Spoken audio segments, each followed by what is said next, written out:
will buy me 2 round-trip first-class tickets to Athens, Lisbon, Madrid, and Scotland. Don't forget Tahiti. And Tahiti. Tahiti is not in Europe.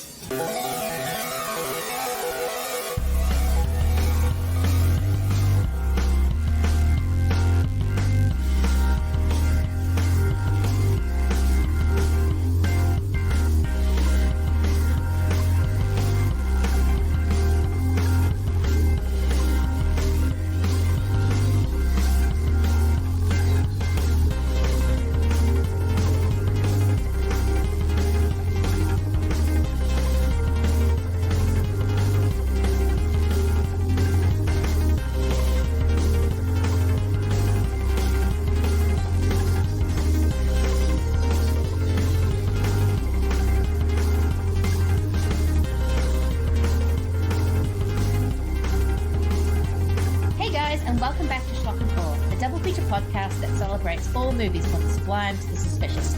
As always, I'm Lindsay and we're going back into Brian De Palma. And actually, watching this, I realized that Brian De Palma made the 2 most perfect TV adaptations of all time. Because we are going to be getting into Sneakers from 1992 and, of course, Mission Impossible, the first one. The one that started it all, didn't mean to, and it's heist, it's spies, it's everything else. And with me, who suggested this double, which I cannot wait to get into, is the host of the amazing New World Pictures podcast, is, of course, Ryan Gowland. Hey, how's it going? Good. I'm doing great, Lindsay. Thank you so much for having me back. This is awesome. I'm so happy to be back and talking about 2 of my all-time favorite movies. I love these movies. I'm so glad you agreed to this double. So thank you for having me. No, yeah, because I think I only watched Sneakers for the first time, might have been this year or last year. It was really new. Like, it was just a blind spot. And then I watched it. I went, oh, this is why everyone loves Sneakers, because it's awesome. No, I am so looking forward to getting into it. But first, how is the podcast going? It seems like you're still going strong and just getting new guests and new interviews. And yeah. Yeah, it's going really well. I don't know when this is going to come out, but I imagine it's in a month or so. But about that, yeah. Yeah. So at this moment, so you'll have this already out. We're in our comedy month. We just put out an episode about The Wrong Guys with our friend Tarek Davis, and this week we're going to be dropping our interview with Daniel Waters, who is the screenwriter of Heathers. Oh. And that was just, Lindsay, I was editing it and listening to it, and it's so fun. We had a blast. The guy is not only one of I think our best screenwriters, but the dude is hilarious, and we had a great chat. We're gonna do Pretty Smart. This is our comedy month. Pretty Smart from 1987, Patricia Arquette's debut film, and we also talked to the director the week after. So that's our August, and then we just recorded last night, and we planned out the rest of our year. So September is going to be a bit of a grab bag. Yeah. And then October, we're going to do Corn-tober, where we're going to be talking about, we'll be ranking the Children of the Corn franchise. Yes! We've got a couple other Corn-themed stuff. We've already talked about Children of the Corn. But we'll be discussing a lot of things Children of the Corn for Corn-tober. November is going to be our version of Noir-vember. It's going to be the New World Noir-vember. Oh no. With some thrillers, and then we'll be ending the year with a Death-cember, where we will be talking death movies, like some movies that New World put out that have death or die in the title. So so we've just kind of plotted out the rest of our year, and we're having a blast, lining up some more great interviews, and we just feel like we've gotten really lucky in general to start the podcast, and certainly this past year, the amount of people we've been able to bring on and talk to that have worked on New World Pictures movies is like, it's been pretty great. So we're having an awesome time, and just thrilled that it's that people are into it, and that people want to come on and talk about these movies and talk about stuff. It was great to have you for our 100th episode where we talked about Warlock. Was a surprise. Thank you, especially Warlock. You bet. And it was an awesome pick by you. Mark, not so much, but that's okay. Yeah. He'll especially when we make him watch Warlock 2 and 3. He'll come around. Yeah, we definitely need to do the rest of them. Oh yeah. Oh yeah, for sure. Yeah, we'll have an episode, a nearly new world, but we'll talk about them. Yeah. No, that sounds great. No, I always enjoy listening to the New World podcast because it's fun, it's informative, and I'm so looking forward to the Daniel Waters. Oh God, sorry. Oh, it's just being like this is gonna. I'm so excited to get this episode. It's gonna be a lot of fun. We've had some really really fun interviews so far, but this one is pretty great. So this is definitely one of our best. So I'm very pleased. It's going to be a lot of fun. No, because Dan Waters, I mean, not only did he write Heathers, but he also contributed to the likes of Demolition Man and I just had the name Batman Returns. Can't believe I forgot Batman Returns. Yeah. Hudson Hawk, The Adventures of Ford Fairlane. We talk about all those. Vampire Academy. If you've seen that. Yeah. Vampire Academy was his brother directed it, and his brother directed Mean Girls, of course. So, which sort of does Heathers a little bit. It does as well. So you had to have a Waters, I guess, somebody from the Waters family to do that. So, but that was them teaming up together, and so we touch on that briefly. So we talk about a bunch of stuff. Daniel is just a treat to talk to. We were so pleased. So. No, I am so looking forward to that. That is going to be amazing. And with that, we might as well get into this double with the perfect. I think I sort of said this off mic, but I think Sneakers is the perfect movie. I might have already said that. Can't remember, but we're going to be getting into Sneakers. What is going to be your first trailer? Curtains are opening. What's going to be your first trailer for Sneakers? So okay, so I'm starting with something that I feel like is a director that I feel is a little bit in the vein of the director of Sneakers, which is the director of Sneakers is Phil Alden Robinson, who also prior to Sneakers had directed nope, that's not it. Field of Dreams? Field of Dreams. I wanted to say League of Their Own. I'm like, nope, baseball, but that's not it. Field of Dreams was what he had just directed. And so I'm going to go with Breaking In from 1989. Ernie is an artist, an expert, a master at what he does. I'm a currency relocator. Mike is just breaking in. I think they'd notice that one. You and I are in the same business, kid. Huh? Monkey business. Ever need an assistant? Tonight. It's not a job for everyone. What? These pants legs are a little long. Well, let's go home. But he's learning the ropes from the best in the business. Put your hands in your pocket. They like hands. The Samuel Goldwyn Company and Act 3 Productions present Breaking In, a comedy directed by Bill Forsyth and written by John Sayles that teaches you everything you need to know about psychology. You start thinking about who you're stealing from. Oh, perfect. I have not seen this for forever. Let me actually refresh my memory if I am actually indeed thinking of the first, if I correct, movie. There's another Breaking In as well. So this is 1989. This is directed by Bill Forsyth and written by John Sayles. It stars Burt Reynolds and Casey Shamasco. Yes. I may be saying his name wrong. And Lorraine Chisant. And this is like Burt Reynolds is like an old thief, and he meets up with Casey Shamasco like in a house he's breaking into, and they sort of become somewhat partners. And it's sort of a mentor the student relationship a little bit, isn't it? Exactly. Yeah. Kind of there's a bit of a father-son sort of teacher-student kind of mentorship thing that goes on, and he sort of takes him in, and they start to he starts to train him and how to be a thief. And the reason I chose it is because I think that Forsyth's his movies, I'm a big fan of his.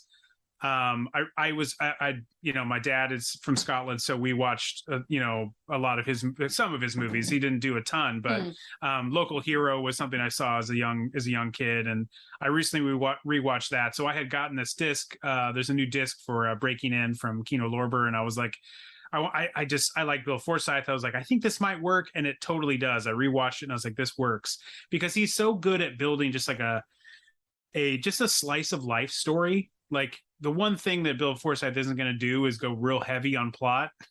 No. That's not his style. It's all going to be based in characters, and it's all going to be just, these are these two guys. You get to meet these characters. This is just a part of their lives that we happen to be stepping in and checking out. And then we'll be leaving at the end. And that's that. You just saw that part of their lives. And that's that. That's pretty much his style. So I felt like there was like, he makes like heartfelt movies, fully established characters. And I kind of felt like that there's a lot of that DNA. They're not thieves and sneakers per se, but obviously they traffic a little bit in that, but that's not really what they do.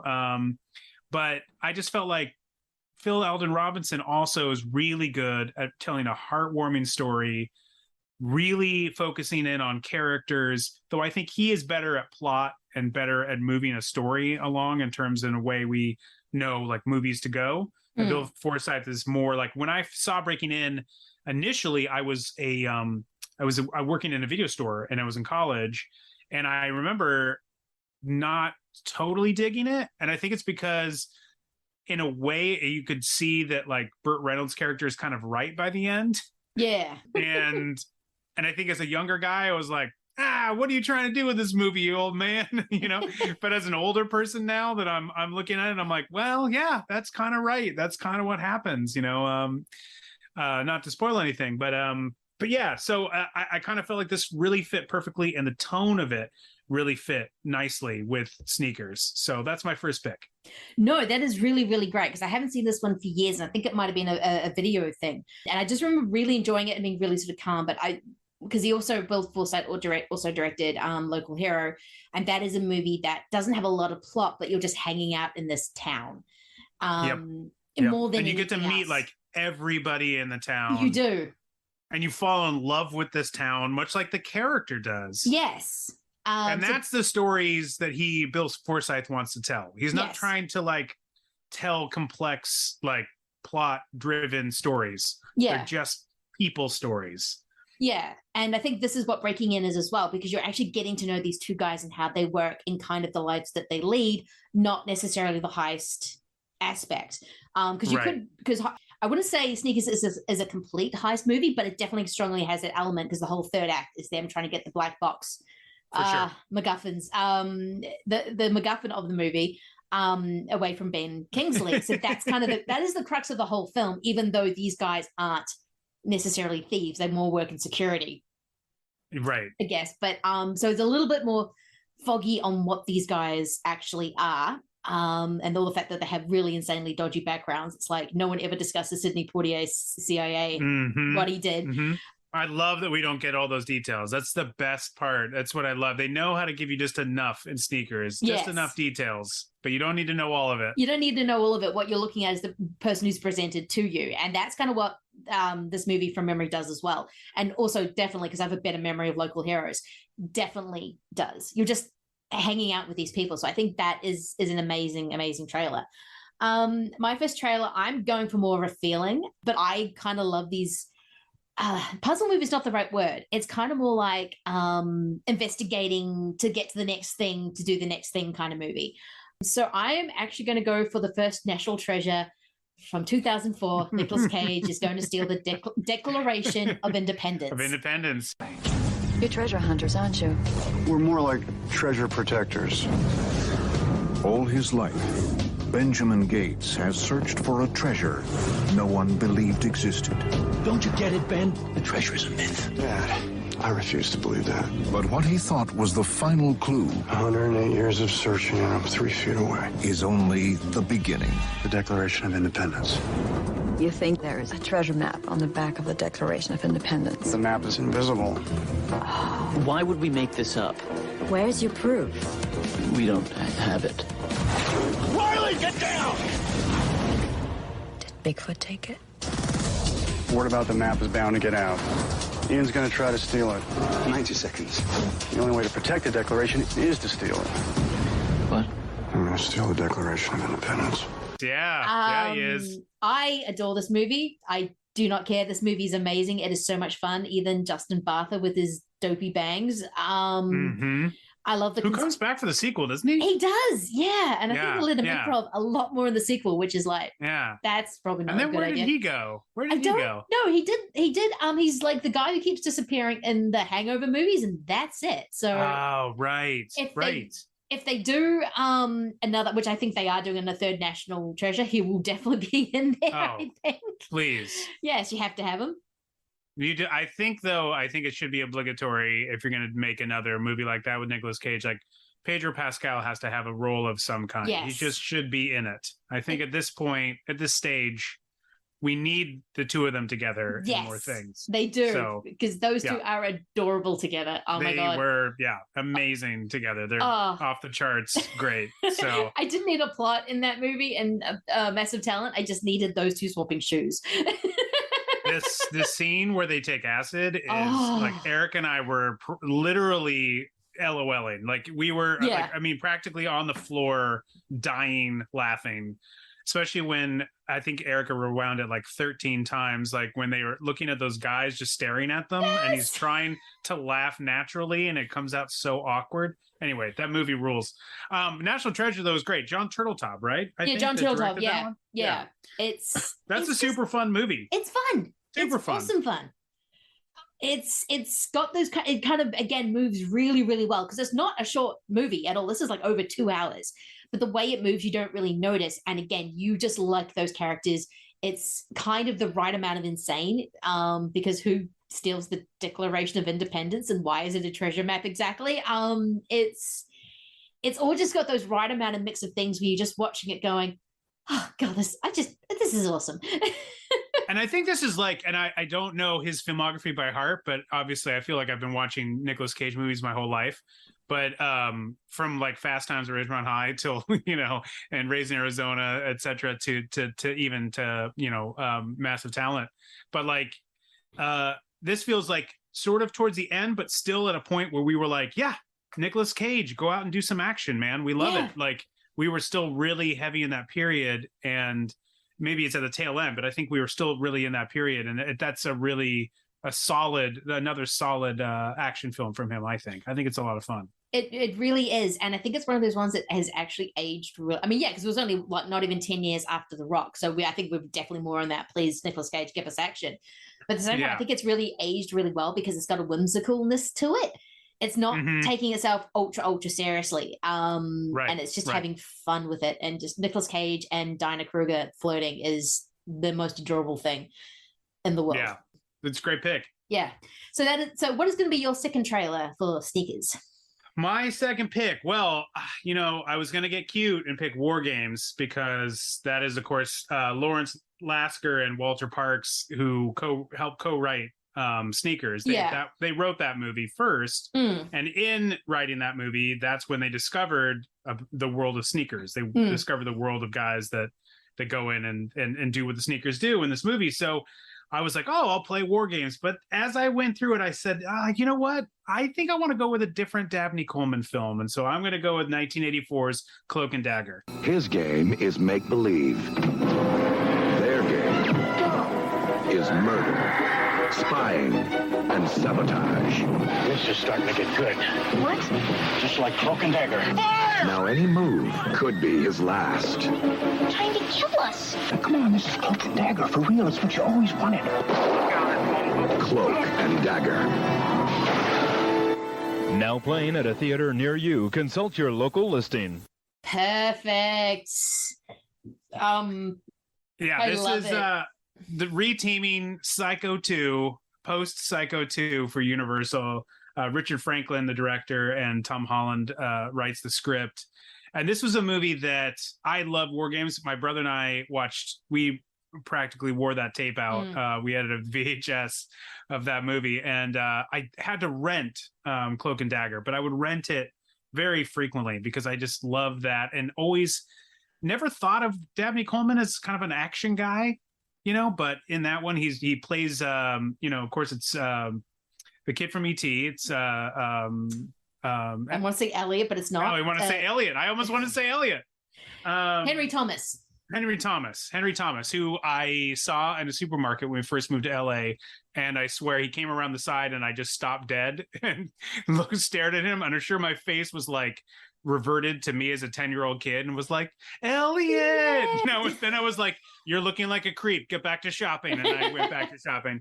But anyway, Henry Thomas is like an 11-year-old kid. He's obsessed with video games, and he's obsessed with role-playing games, and in particular, the role-playing game that he plays where William Forsythe, of all people, is sort of the DM, is this sort of action role-playing game where he plays this character that is personified by Dabney Coleman, and Dabney Coleman then is this imaginary friend of his that goes around. As it turns out, Dabney Coleman is, or the guy who looks like his best friend, this character, Jack Flack, is also his actual dad. His dad is also Dabney Coleman as well. But he gets this video game, and the video game on it has these military secrets, and all of a sudden he is caught up in this cat and mouse game, and he's getting chased by bad guys and getting thrown in trunks, and he and his neighborhood friend, this little girl, they're the only two that know the secrets, and nobody believes them because they're kids. And it's, it recently got a restoration for Vinegar Syndrome, so this was another great chance for me to like just break out one of my discs, take a look, and this thing is still great. It's still really good. I was very pleased. There's definitely a couple dodgy moments that are, it's the 80s, and we got some blue screen stuff that's, and you know what? We'll talk about some blue screen stuff that doesn't work later on in this episode. So that's yes, okay. We will.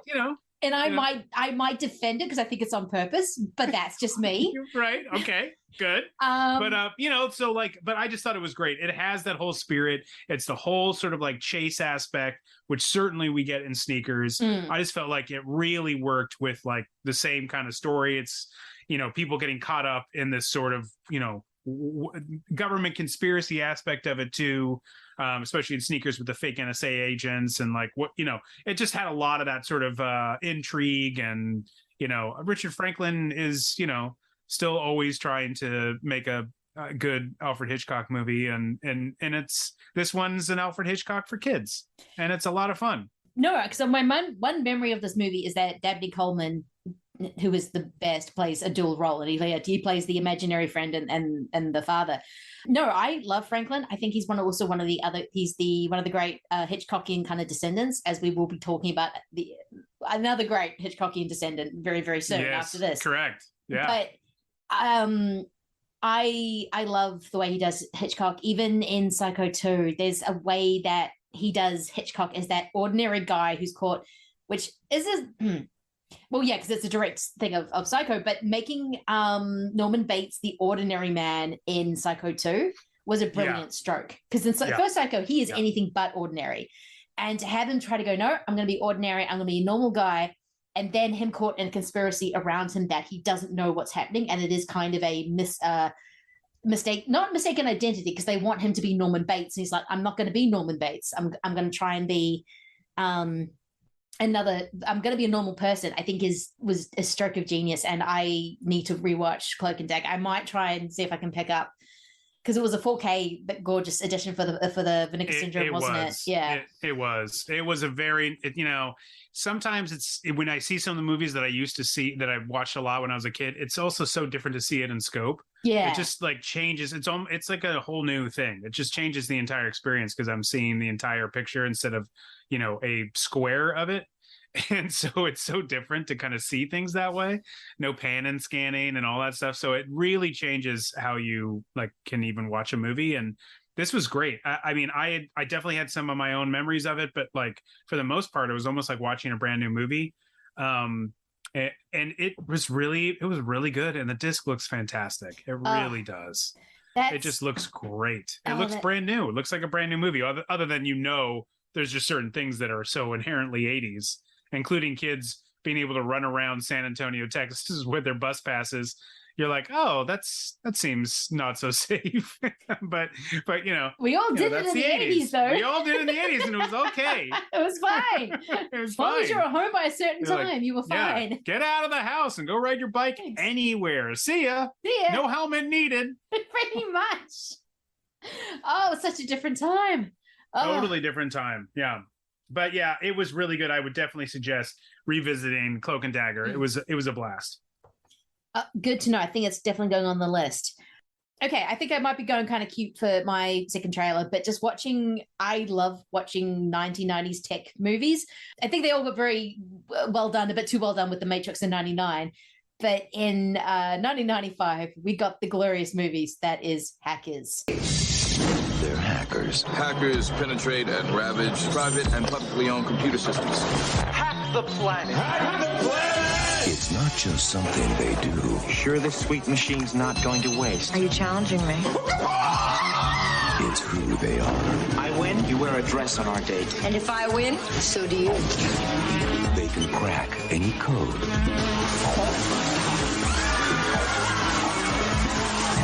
And get inside any system. Hello? Mr. Gill, according to our records, you're dead. What? But this time... Come here, look at this. It's some kind of virus. Unless $5 million is transferred to the following account, I will capsize 5 oil tankers.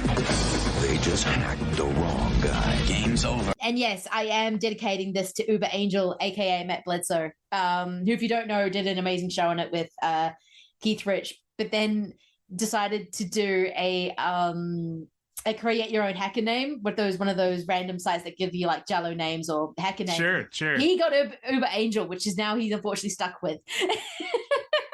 Yeah, it's funny because this was my backup pick. Oh, yeah. I had Hackers as a backup just in case. I didn't think you would have Breaking In, but I don't know, just in case. I just recently rewatched Hackers as well, and my God, what a blast that movie is. It is so fun. They really do figure out a lot of things other than they really thought rollerblading would take off. And they were a little wrong on that one. Yes. But they really had a lot of other things well figured out. They did. And the whole thing with sneakers is that who has the data has the power, which is a very prescient thing to say in 92. But Hackers, it was very much it. The fact that they were literally killing guys online, as in they were making death certificates for them and saying, well, no, you're actually legally dead now. And that kind of thing, and just kind of the way you can move things around online, and who you are online is not necessarily who you are in real life, and all that kind of thing. And but it's so 95. It's so 95. It almost hurts. As someone who was a teenager in 95 or just turning a teenager, I'm like, oh, that's a touch too accurate. You can practically smell the Drakkar Noir coming out of that film. It is reeks of the 90s. It's so reeks of the 90s, which is why they thought rollerblades were taking off, which is probably why we'll even get to use them in clubs. We can wear them indoors. Yes. Everyone will be okay with it because everyone will do it. Yes. I was like, that's where you're off. But the technology part, you weren't so far off on. Yes. But yeah. Surprisingly.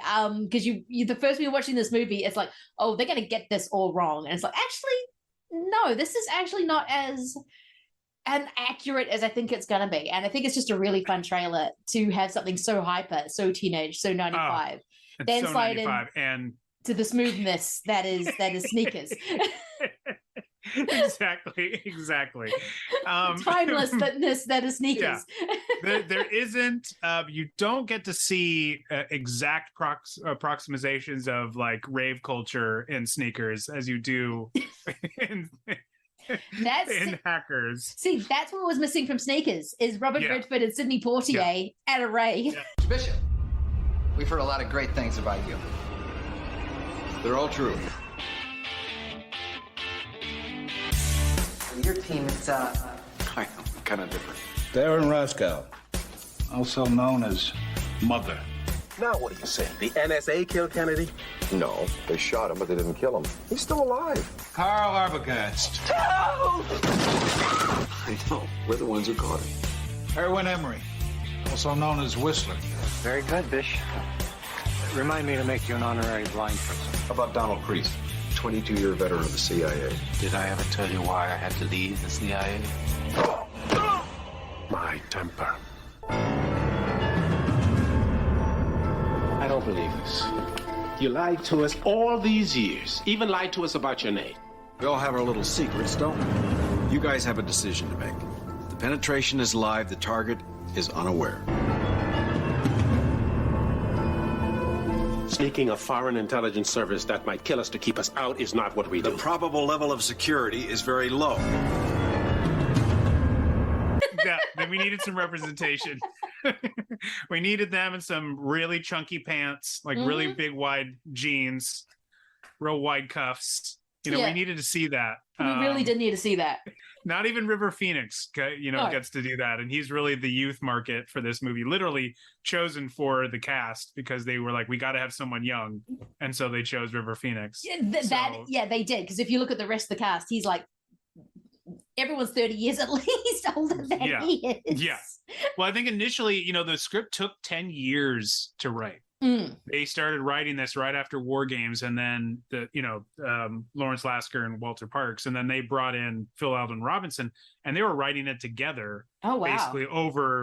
Basically for 10 years. The new disc I got for it, which is from Plumeria Pictures, has like a really great new interview. It's a UK based company. I might have to get this because I rented it on SD and I was not impressed. I was like, I need to have a Blu-ray of this.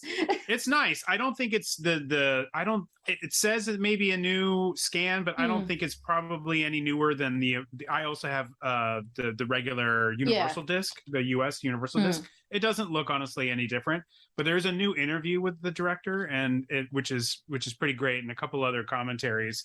So that's very nice.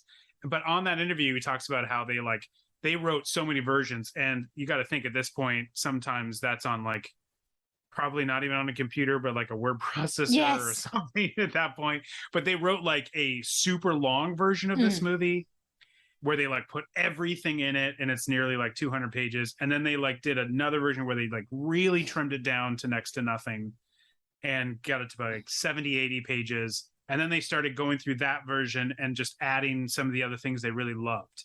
And I want to say that you have to work on a script for 10 years in order for it to get made. But I do think in this case, it really helped this movie be incredibly tight, because I was just even watching some more of the director's commentary today, and I was like, how much more do I have left? Because in my mind, this movie is like a 90-minute movie. Yeah. And it's 2 hours and 5 minutes. Yeah.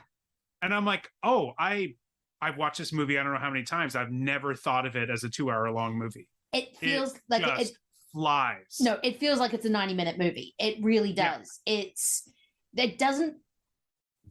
When it does, because the best thing about Sneakers is that when it's a hangout movie. So it is much as a hangout movie that it is, but it's got this propulsing plot. So as soon as the guys get what they think is an NSA job, spoilers for a movie made from 1992. As soon as they realize they have that job, it's just full go, go, go, go, go.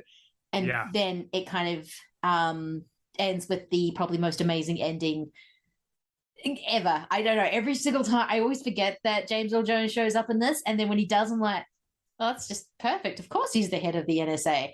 I mean, more appropriately the CIA, because I still think this is the same character from the from Clara in Prison Danger and all that. Right. Having to deal with these bozos. But I love that it just keeps going. And then you get to the end and you're like, really? Has it been over 2 hours? Wow. And in that commentary, when they talk to him on the phone, James Earl Jones, Robinson talks about how he wanted to cast somebody whose voice would be recognizable on the phone, but you wouldn't know who exactly it is. And then when you shows up at the end, you'd be like, of course, that was James Earl Jones. And it works so damn well. That is so incredible. It totally works. It works, considering James Earl Jones has the most iconic voice. One of the most recognizable voices. Yeah. And I always forget it's him on the phone. Darth Always. Vader. It's fucking Darth Vader. And how do you not know? You're going, God, that's who is that? And you're like, it's fucking Darth Vader, dude. It's the voice you've been hearing since you were a child. Yes. How could you not know who it is? Yeah. And at that point in time had just been in a role of Field of Dreams, and so knew Robinson. So amazing you'd be able to just dial up, James Earl Jones and have him come in for a day and shoot this movie with an already unbelievably stacked cast. One of the most stacked casts it's this like perfect mix of 70s, 80s, and the 90s, with the River Phoenix being obviously the 90s. I think he actually died in 92. He died not too long after that. Oh, this is not his last movie, but it's not far off. Yeah, because I know it was released in New Zealand around the time he died. Because I know when I was saying, I'm watching this, like, I remember going to see that he just died. So I think Sneakers was actually released when he passed away. So it was a little bit after. But yeah, you have the 80s with Dan Aykroyd, who I still think is playing himself in this. Though he wanted to be cast as Cosmo. That's who he wanted. Oh, wow. Apparently the director like talked to him and said, I want to do this movie. He's like, I gotta play Cosmo. He loved the script. And Robinson was like, we're already out to somebody. He's like, it doesn't matter. I already got this all figured out. I know who I'm going to base this character on. I think he based it on somebody like a character from that Jerry Garcia knew, some guy that was in the Grateful Dead. He's like, I've got it all worked out. I know what the character is going to be. He's like, we're out to somebody. He's like, it doesn't matter. You just have to let him go. Let me do this part. He's like, we're out to Ben Kingsley. He's like, okay, I'll play Mother. It's fine. Just like I'm not going to be able to compete with Ben Kingsley. It's Ben Kingsley. I mean, you can't beat that. But yes, the 80s with Dan Aykroyd certainly taking that decade. Yeah, maybe did a little bit of Strathern, but he's always just been around. And then you have the two titans of the 1970s, Robert Redford and Sidney Poitier. It's just this kind of, because I was sort of watching it going, especially Redford brings a very specific authority to this, because he is the natural, he is the Sundance Kid, he is the candidate, he's even like Bob Woodward. There's something about whenever Redford appears on screen, he's instantly, you trust him, which I think is why it was kind of genius casting for when they did Captain America Winter Soldier, something they can never play again, but to have him just be the bad guy and you're like, oh shit, he's the bad guy. Because he does have this very authoritative command that you walk in and you're like, okay, I listen to you. There's something, him and Poitier both have it, but it's something about Redford where you're just like, okay, I will do what you say, sir. I won't question you, sir. Yeah, and he's amazing in this. He's so warm and inviting. He's like a really comfortable old sweater. You're like, yeah, I should wear this thing every day. This is the best. Why isn't the weather always perfect for me to have a sweater on? Exactly.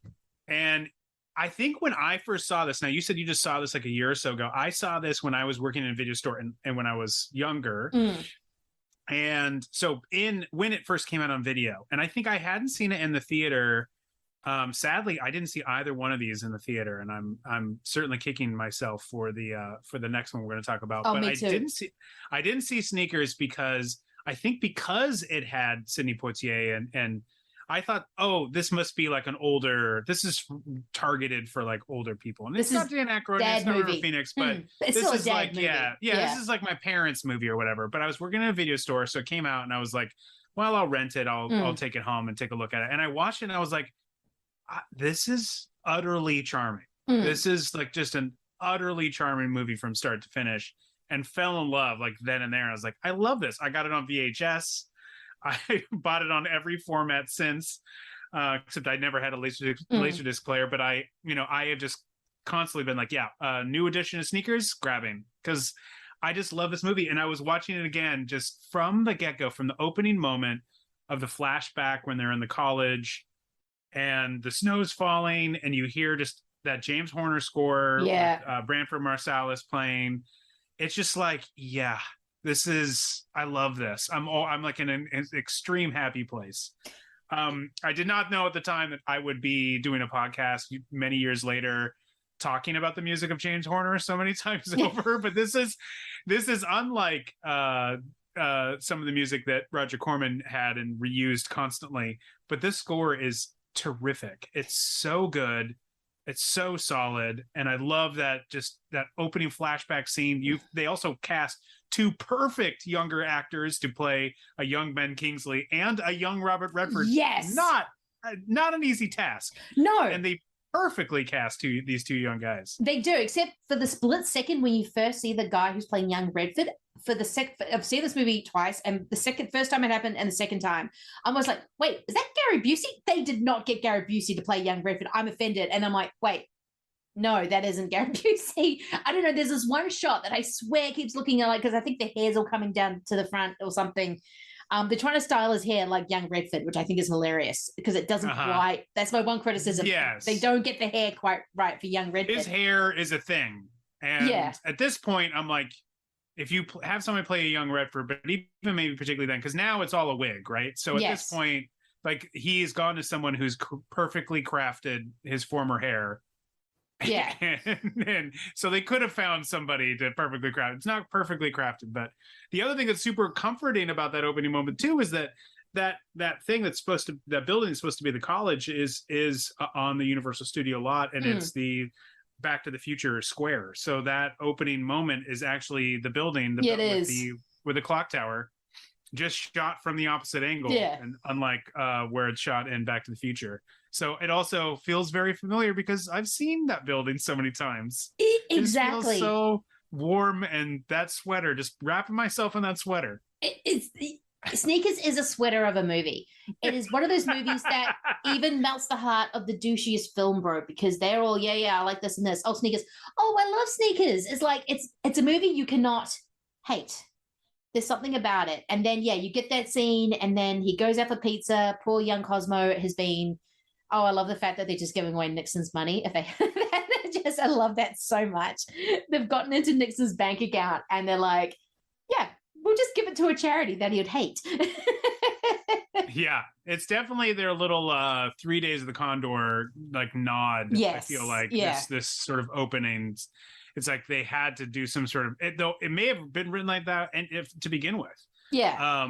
Redford, I think, was also not the initial guy that they wanted to cast, because they wanted somebody more their age, like more maybe like about 10 years younger. So not particularly in his 30s or 20s, but more in his 40s rather than his 50s. But I think at the time Redford really needed a big hit, though at the time he was directing A River Runs Through It. Yeah. So he had just finished, and he was supposed to be done with it and then do Sneakers, but he actually was shooting this movie, acting this movie, and then like editing A River Runs Through It at the same time.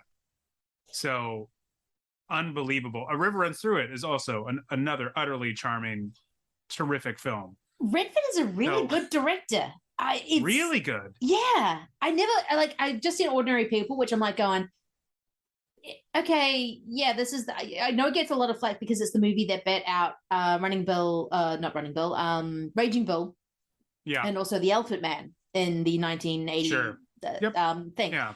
But when you watch it, you're like, this is what the Academy was going to vote for. This is the movie. I can't see them going Raging Bull as much as Raging Bull is Raging Bull. It's really well done. I mean, oh my God, Donald Sutherland's performance in that is so heartbreaking. It's insane. And then of course, Quiz Show is one of the greatest dramas ever made. It's I was just looking at that today because I was like, what else? Why isn't he directing more? Because he has so many good movies that he's directed, but he really doesn't have a super long filmography as a director. No. And like, I was like, what has he done recently? And I haven't even seen some of these. Like, he did a movie in 2012 called The Company You Keep, which I was like, that's another political thriller. Yeah. It has Shia LaBeouf, but okay, I can overlook that and check it out. I actually think Shia LaBeouf's fine. I don't know why I'm knocking him. The Conspirator, maybe. And I was like, oh right, Lions for Lambs, which is him and Tom Cruise. Yes. And but I was like, I haven't seen that since probably 2007. The Legend of Bagger Vance. That one, I don't know. Maybe maybe a little too much syrup on these pancakes. Yes. A little bit too much. Yes, because his movies do have a touch of syrup, but usually just enough. But I think Bagger Vance went overboard with he put a little maybe he put too much syrup in the It's been a while. It's been a while. I'm older now. I might actually appreciate how much syrup that is. But I remember at the time being like, but yes, Quiz Show, River Runs Through It, and the Milagro Beanfield War. Oh, I keep forgetting about that one. And Ordinary People. I'm like, that is a pretty damn good run. That is a really good run. And it's kind of weird that Redford wasn't their first choice, because this feels like such a Redford movie in terms of the 1970s leftism, in terms of the politics, the terms of the vibe of what Bishop is, that he's this very trustworthy guy. So when he does something wrong, it's for the good of the people that he's protecting. It's it's such a Redford movie. I don't know how else to sort of when you watch this movie, you're like, how could this have been anyone else? Yeah. But I think it was merely because he was a little bit older and he was like, oh, I'm not sure. Because they basically were like, yeah, I forget who he was talking to, but the director was saying, somebody was like, oh, yeah, you should play this movie. You should get Bob. And he was like, Bob? What are you talking about, Bob? Bob who? He's like, Bob Redford. And he's like, oh, no, he's too old. And they're like, well, he's already read the script and he loves it and he wants to do it. And he's like, okay, well, guess Robert Redford. What are you going to do? Fight that? If Robert Redford wants to do your movie in 1992, you go this way, sir. Yeah, you're like, no, 100%. Yeah. And but yeah, to watch it now, you're like, how could it have been anyone else? It's so perfectly a Robert Redford movie. And you're right, it so fits like with a lot of those characters he's done and a lot of the politics that he has either on screen or off screen. It really like kind of fits, and it makes sense that you could see this guy being such a counterculture kind of guy at the time, but now he's had to kind of hide himself away. But it's sort of perfect for Robert Redford. I mean, it's is whoever had that idea, it was like, thank you for having that idea, because he's perfect. He's absolutely perfect. And everyone else, I mean, yes, Dan Aykroyd didn't want to play Mother, he wanted to play Cosmo, but at the end of the day, he's Mother. He's kind of this, well, he is Mother. River Phoenix playing Carl, I think, because River Phoenix was just playing whatever, such a wide brand of roles that he could do the sweet little innocent Carl, who basically just will flirt with every woman who walks into he meets, which just is adorable until one woman actually responds going, hey, you're kind of cute. And then he is sort of, I think he's the least served of the cast. He is. He's more the punchline than more than anything else. It was more, oh, look at this guy. Yeah. He's the kid, and it may be a little bit like they didn't know how to write for the kid, because there is a lot of stuff that did make the movie, and obviously they had an even bigger script with even more stuff. Yeah. There was even initially, I think they'd written where they had like put the team together. Oh, wow. So they did all that stuff, but they said then they cut it all out because they're like, it's better to just see them already as a group. But then we knew who the characters were because we wrote all that stuff. Yeah. So it was like, it was just a long, plus also technology was probably constantly changing. So they were constantly having researching. to update it. they were going, they said, and researching, I think at UCLA, and just like researching stuff. And they were just constantly like reading books, figuring out all the stuff and the technology was going on, and I'm sure they had to continue to do that as they were writing the script over 10 years. But I mean, I just don't think you can beat this cast. It's just an unbelievably, even down to like the small roles, like Timothy Busfield as one of the fake NSA agents. Yeah, he's so great. And Eddie Jones, who is his partner. They're just a perfect little tandem of kind of like the smooth younger guy, and then the good cop, bad cop, essentially good NSA, bad NSA. Fake NSA, which I love. As soon as they realize they're nuggets, how do you know the way NSA? And he's like, I don't know. Someone comes up to you, say NSA, you believe they're NSA. Right. Well, and he speaks so well, like in terms of like that whole exchange is just terrific, where he's like, oh, you're the guys that are listening on the phone. And he's like, no, that's the FBI. And he's like, oh, well, you go into other countries and overthrow a dictator. He's like, nah, it's the CIA. Like, it was just this delightful like selling of what he's doing. And of course, as you find out, they were former NSA agents. So then it really kind of makes sense. But they sell it super well. Eddie Jones too was also the police chief in Chud. So I had to throw that in there. The guy who plays the bad NSA. So no, it's so great. Yeah, and even Stephen Tobolowsky is some of my favorite bits in him, from his especially. I love. Oh, he's amazing in this. We will get into Mary McDonnell, but just the way he goes, I thought my voice was nasally and pinched. And he just apparently he came up with that line. Oh, himself in a rehearsal. Yeah. Oh, that was the other thing about Breaking In, is that it also has Steve Tobolowsky is also a small role in that too. He's just been popping up in everything I've been watching at the moment, and I'm just like delighted. I'm just like, yeah, more Stephen Tobolowsky, please, because he's amazing. And I read today a piece that he wrote, I think, for Slate on like the 20th anniversary or something of the movie. Yeah. And he was like saying that when he got the script, he was on a roll, which he was, because like there was a period where Stephen Tobolowsky was in every single movie, like basically that was coming out. And he said he saw the title for Sneakers and was like, I don't know, like what's this movie about? He was like, what is this about, a down luck basketball team that gets it together because they put a girl on the team who's got a really great shot, and that's how they win it all. Like, just thought this is just some dumb movie. And then he read it and he was like, oh no, this is amazing. I gotta be in this movie. Yeah, and he is amazing. It just the way he is kind of flirting and not flirting with Mary, it's kind of incredible. And the way he realizes that she's up to something is because she puts the license in the wrong place in the wallet, isn't it? Well, the little dog knocks over the wallet. He has that little like dog that does voice commands. Yes. And she has her purse on the coffee table, and it goes to the end of the coffee table and knocks it off. Yeah. And then her wallet spills out. That's how he's able to find it. When they first meet though in the Chinese restaurant, it's great because she sits down. It's so subtle. Yeah. When he sits down, he was like, the dim sum bar is going to end soon. She's like, oh, I'm okay. I'm not, I'm not in any hurry. And he's just kind of like, doesn't say anything, but he's like, okay, well, I'm going to get some dim sum before I got to get, we got to get that before it's gone. Yeah, exactly. It's just can't be not great, just walks off. It's just great. I'm not worried about you. I'm worried about the dim sum. It's so great. It's so subtle and so terrific. And then he has a line where he's like, will you have breakfast with me? And she's like, sure. And he's like, should I call you or nudge you? Which is like, oh, gross. So gross.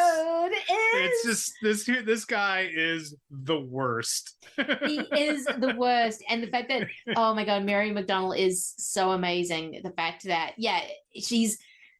she'll always be the sort of the president in Battlestar Galactica. Thank you. Yeah. So that's who she'll always be for me. It was this very strong, upstanding woman. And in Sneakers, she is sexy, she is smart, she is sassy, she has some of the best one-liners, as in like, I'd really want you to say passport. I'm a really great marksman. I mean, markswoman. She is so goddamn delightful in this movie. She is sparkling. Her and Robert have really great. She has chemistry. She has amazing chemistry with everyone. I mean, everybody. You can tell everyone's just like falling in love with her a little bit. It's amazing. Yeah. She is another person perfectly cast, and this is like really peak. I don't want to say peak time, because then she does Battlestar Galactica, but like early like hit with Dances with Wolves. Yes, and she is just knocking it out. Like Grand Canyon, another great movie. She's awesome in that.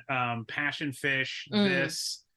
She's like killing it. Obviously Independence Day then after that, but like she's just like throwing in what Matewan as well earlier than that. So like she's just throwing in performance after performance. She's just like killing it. And it's just like she's so good. And she really is a character who comes into a movie, and not that they all slavishly go around her, but it feels like they all orbit around her. Yes. She is like the star that they all follow. It's really amazing. And I was saying this earlier, Phil Alden Robinson, I think, is a little underrated. That scene when Redford first comes in and she's giving the piano lesson, that first scene is one shot. It really is. There's a couple scenes, entire scenes where there's one shot, but there's a lot of this movie where they'll at least do half the scene or part of the scene in a single shot and move the camera. But that one where he upsets the piano lesson, she's going around collecting all the different music notes on all the stands. She's going over to her purse. She's turning off a keyboard. She goes over and closes the doors on Redford at one point. Like, it is like unbelievably, it's a dance. It's so well choreographed. It's just perfect. It's unbelievable how well it is, and you don't even notice that there's not a cut in the entire thing. No, I think he is, because I only just saw Field of Dreams was definitely a pandemic movie. Like, I'm stuck at home, I'm just watching a whole bunch of stuff, and I'm like, okay, maybe it's time I watch this movie, Field of Dreams, so I can finally know if you will build it, there will come. That isn't Wayne's World 2. That's amazing. That's so interesting. Yeah. That movie was such a phenomenon in the United States. Just so, like, such a big thing. And they kept that actual baseball field in that cornfield for years. Wow. Like, the people that really allowed them to build it on there, it was a tourist attraction forever. I don't think it is anymore, but it was for such a long time, until I think it was, like, you know, financially just not something they could continue, because, you know, they were literally had to take down a whole lot of corn in order to keep this baseball field up. Yeah. But like, because I'm pretty sure Timothy Busfield is also in the Field of Dreams, and that's his main argument. Is like, you're taking away too much corn. You're just for this field. But it was like an attraction there. I think it's in Iowa, right? So I think it was there for like forever. So it's funny that, I mean, it makes sense. I mean, a movie about baseball probably isn't something that's going to take, you know, take New Zealand by storm. Basically, as you're growing up. Yeah. But then, because I'd also, I'd seen the Ken Burns documentary on baseball, which for some reason I watched all 15 hours of that at one point when I was going through a Ken Burns phase. I'm just like, why am I watching baseball? I don't understand. And also 8 Men Out, speaking of John Sayles again. Yeah. No, I understood. That's a great one. Oh, so good. I understood the references to Ray Liotta's Shirley Stew Jackson. Like, I went, okay, I know what that is. But it's great to, like, that's a great movie to watch if you haven't seen it and be like, wow, all these cultural touchstones, I'm getting them now. I'm getting them now. Sense. If I was a kid, I was like, why is Ray Liotta sad? I don't understand. Right. What is that picture? I don't get it. I don't get it. But it was kind of so much more than I thought it was going to be. And I think he's really smart, because the way he just sort of, he can let the camera travel, and Field of Dreams does that. But when they're in the, I think it's in the scene when they're in the headquarters before they go to Mary McConnell or Liz's apartment, and they kind of know that they're screwed. Like, they know the black box. I think Redford's or Brian Bishop has lost the black box. They know that they're going to get arrested. They don't know what they're going to doing, and they're trying to figure out all the clues. And you just see the camera just float around every single person, having their own personal meltdown. Yes. And River Phoenix just doing stuff with the Scrabble pieces, going boo, something right. I can't remember, but he's making dirty words with the Scrabble pieces. I think that's the scene. Well, there's that scene where that's just post where they have the party. Yes. And they're trying to figure out C-Tech astronomy. That's when they get out the Scrabble. That's right. Yeah. And then they come up with, you know, too many secrets. Yeah. And then they end up stumbling on that. But there is that scene you're talking about when they do infiltrate her apartment. Yes. And they're all setting up camp in Mary McDonald's apartment. And that's a scene where they basically put the camera in place of the coffee table, and they put everyone around the coffee table, and then he's calling the actual NSA, trying to make a deal. Yeah. And that's not it's not one cut, but the camera just keeps swooping in and moving. Yeah. And Robinson actually, he conferred with his editor to make sure that would work if they put the camera there and just kind of move around. They did it handheld and just moved around, just going from character to character, shooting that scene just in the middle of that circle of everybody. Yeah, because it will move from Dan Aykroyd saying, yes, he's telling the truth. It'll move to Whistler saying, yes, okay, now we're in Abu Dhabi. They're actually really good. Right. You got 30 seconds. You got 20 seconds. You got 15 seconds. You got 30 seconds. And also, actually, Mission Impossible has a really great scene like that. But what's great about it, though, what's interesting, and as this is a double, because I don't think Robinson has the kind of, you know, Phil Alden Robinson is not Brian De Palma. No. This is an amazing, what an incredible statement. How dare hey, you, everybody. Sir? What an amazing cineast I am, I guess, with that kind of comment. No, but I'm just saying he doesn't have as much stylistic flourishes as obviously Brian De Palma has. But I also think Phil Alden Robinson hadn't really directed as many movies. He hasn't directed very many movies since. No. I think he has got a very good little filmography as well, but I don't think he really had a lot of confidence as a director. But it's not that he doesn't know where to put a camera or how to build a tense sequence. And we'll get into Mission Impossible where De Palma builds some tension, and he's just, I mean, he's a fucking master at doing that. He's unbelievable at it. And he does it in ways that, Mission Impossible had these cultural touchstones that we still talk about to this day because he's so damn good at it.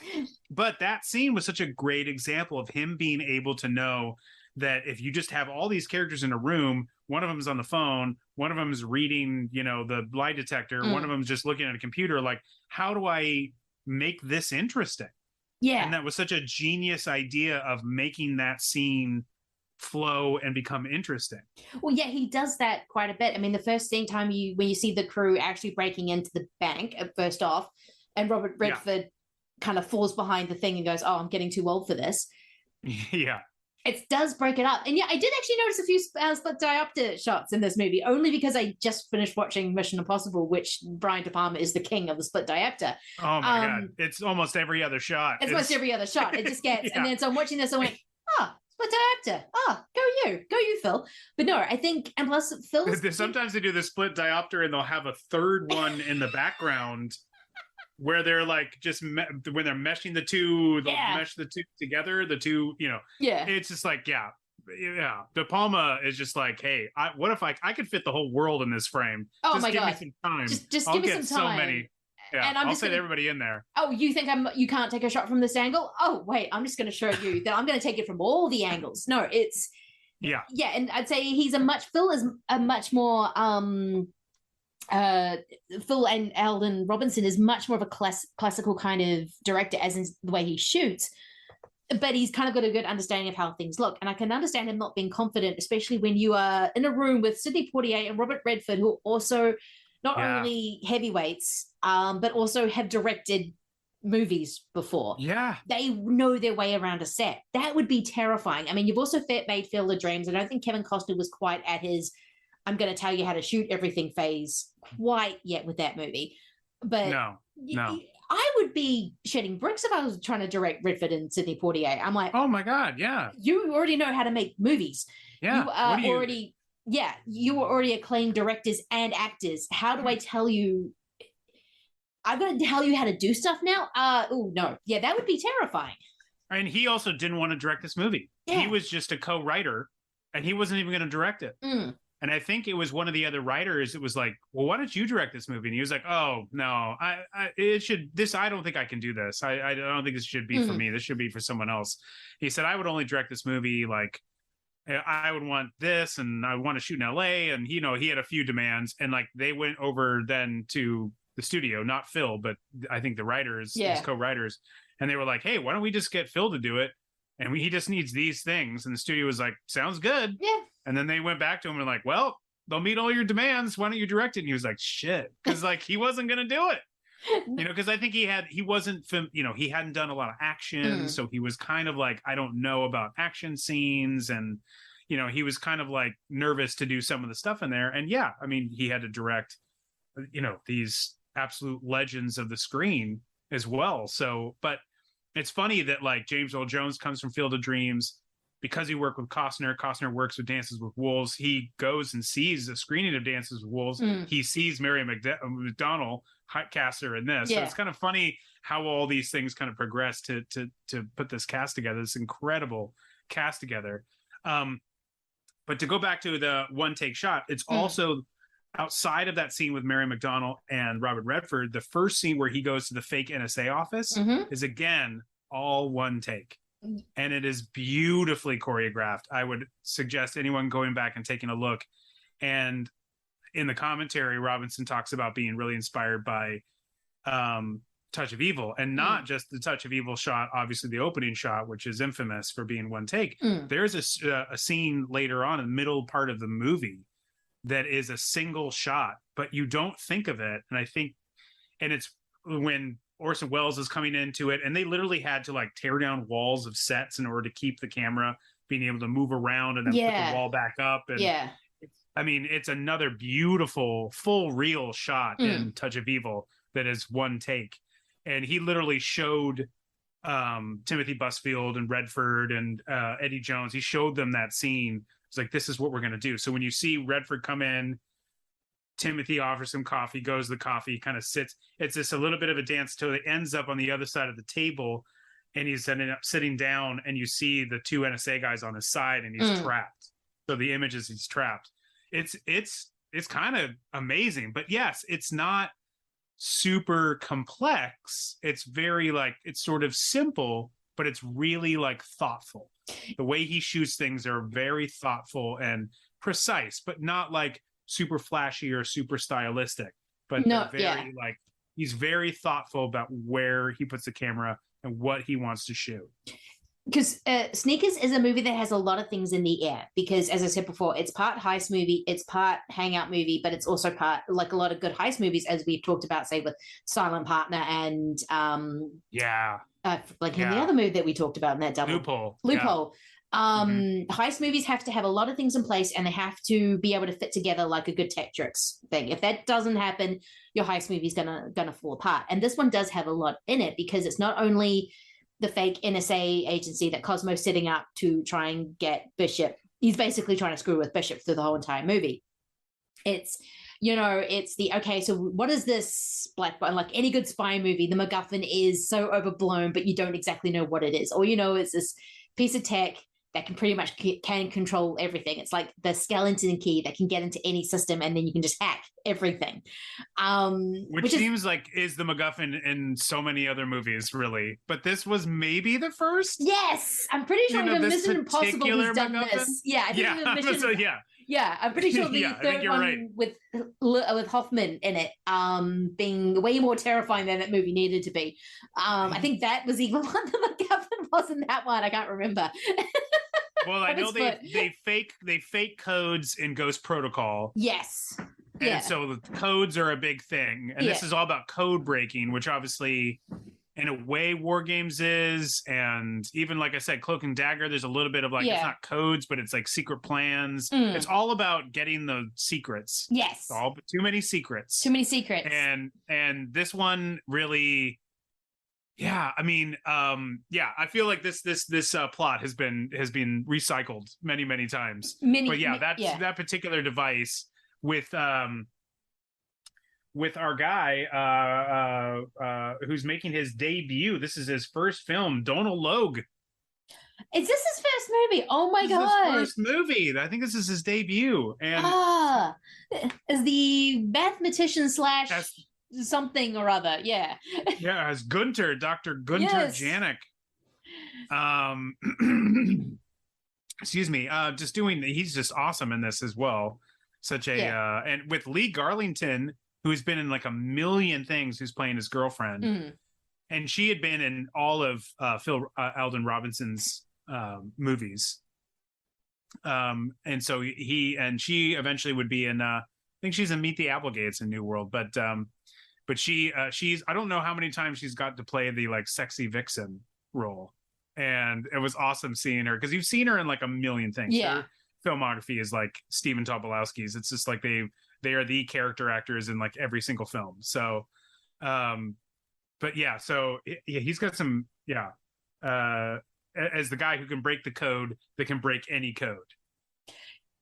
And it's kind of and so you don't exactly know what it is or how it works. You just know it's a big deal and they need to get it back because they're now the bad guys have it. And I keep sort of, every time I go into a new character, I'm like, oh my god, Ben Kingsley. Of course, it's goddamn Ben Kingsley. He is the greatest. Just and a ponytail being amazing, and just the way he keeps everything monotone and very calm. Just the way when Robert Redford goes to him, you lied to me, and then he just looks at him and goes, you're not my friend, he's my friend, and points to Busfield. It's this kind of great thing of, this guy has been, you understand where he's coming from. This guy was screwed. He was the one who got in trouble.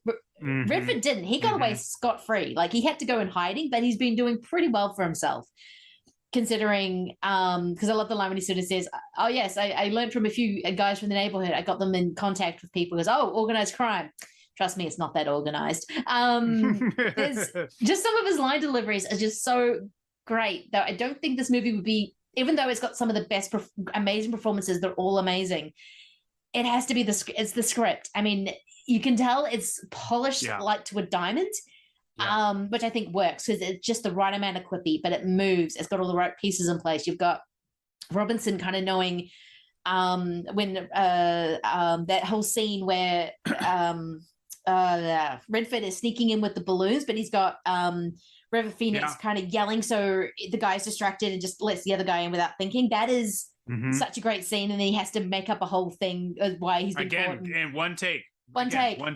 That scene. It's just so great. Yeah. I love his press facial the expressions. button, press the fucking button. Yeah, press the button. Yeah.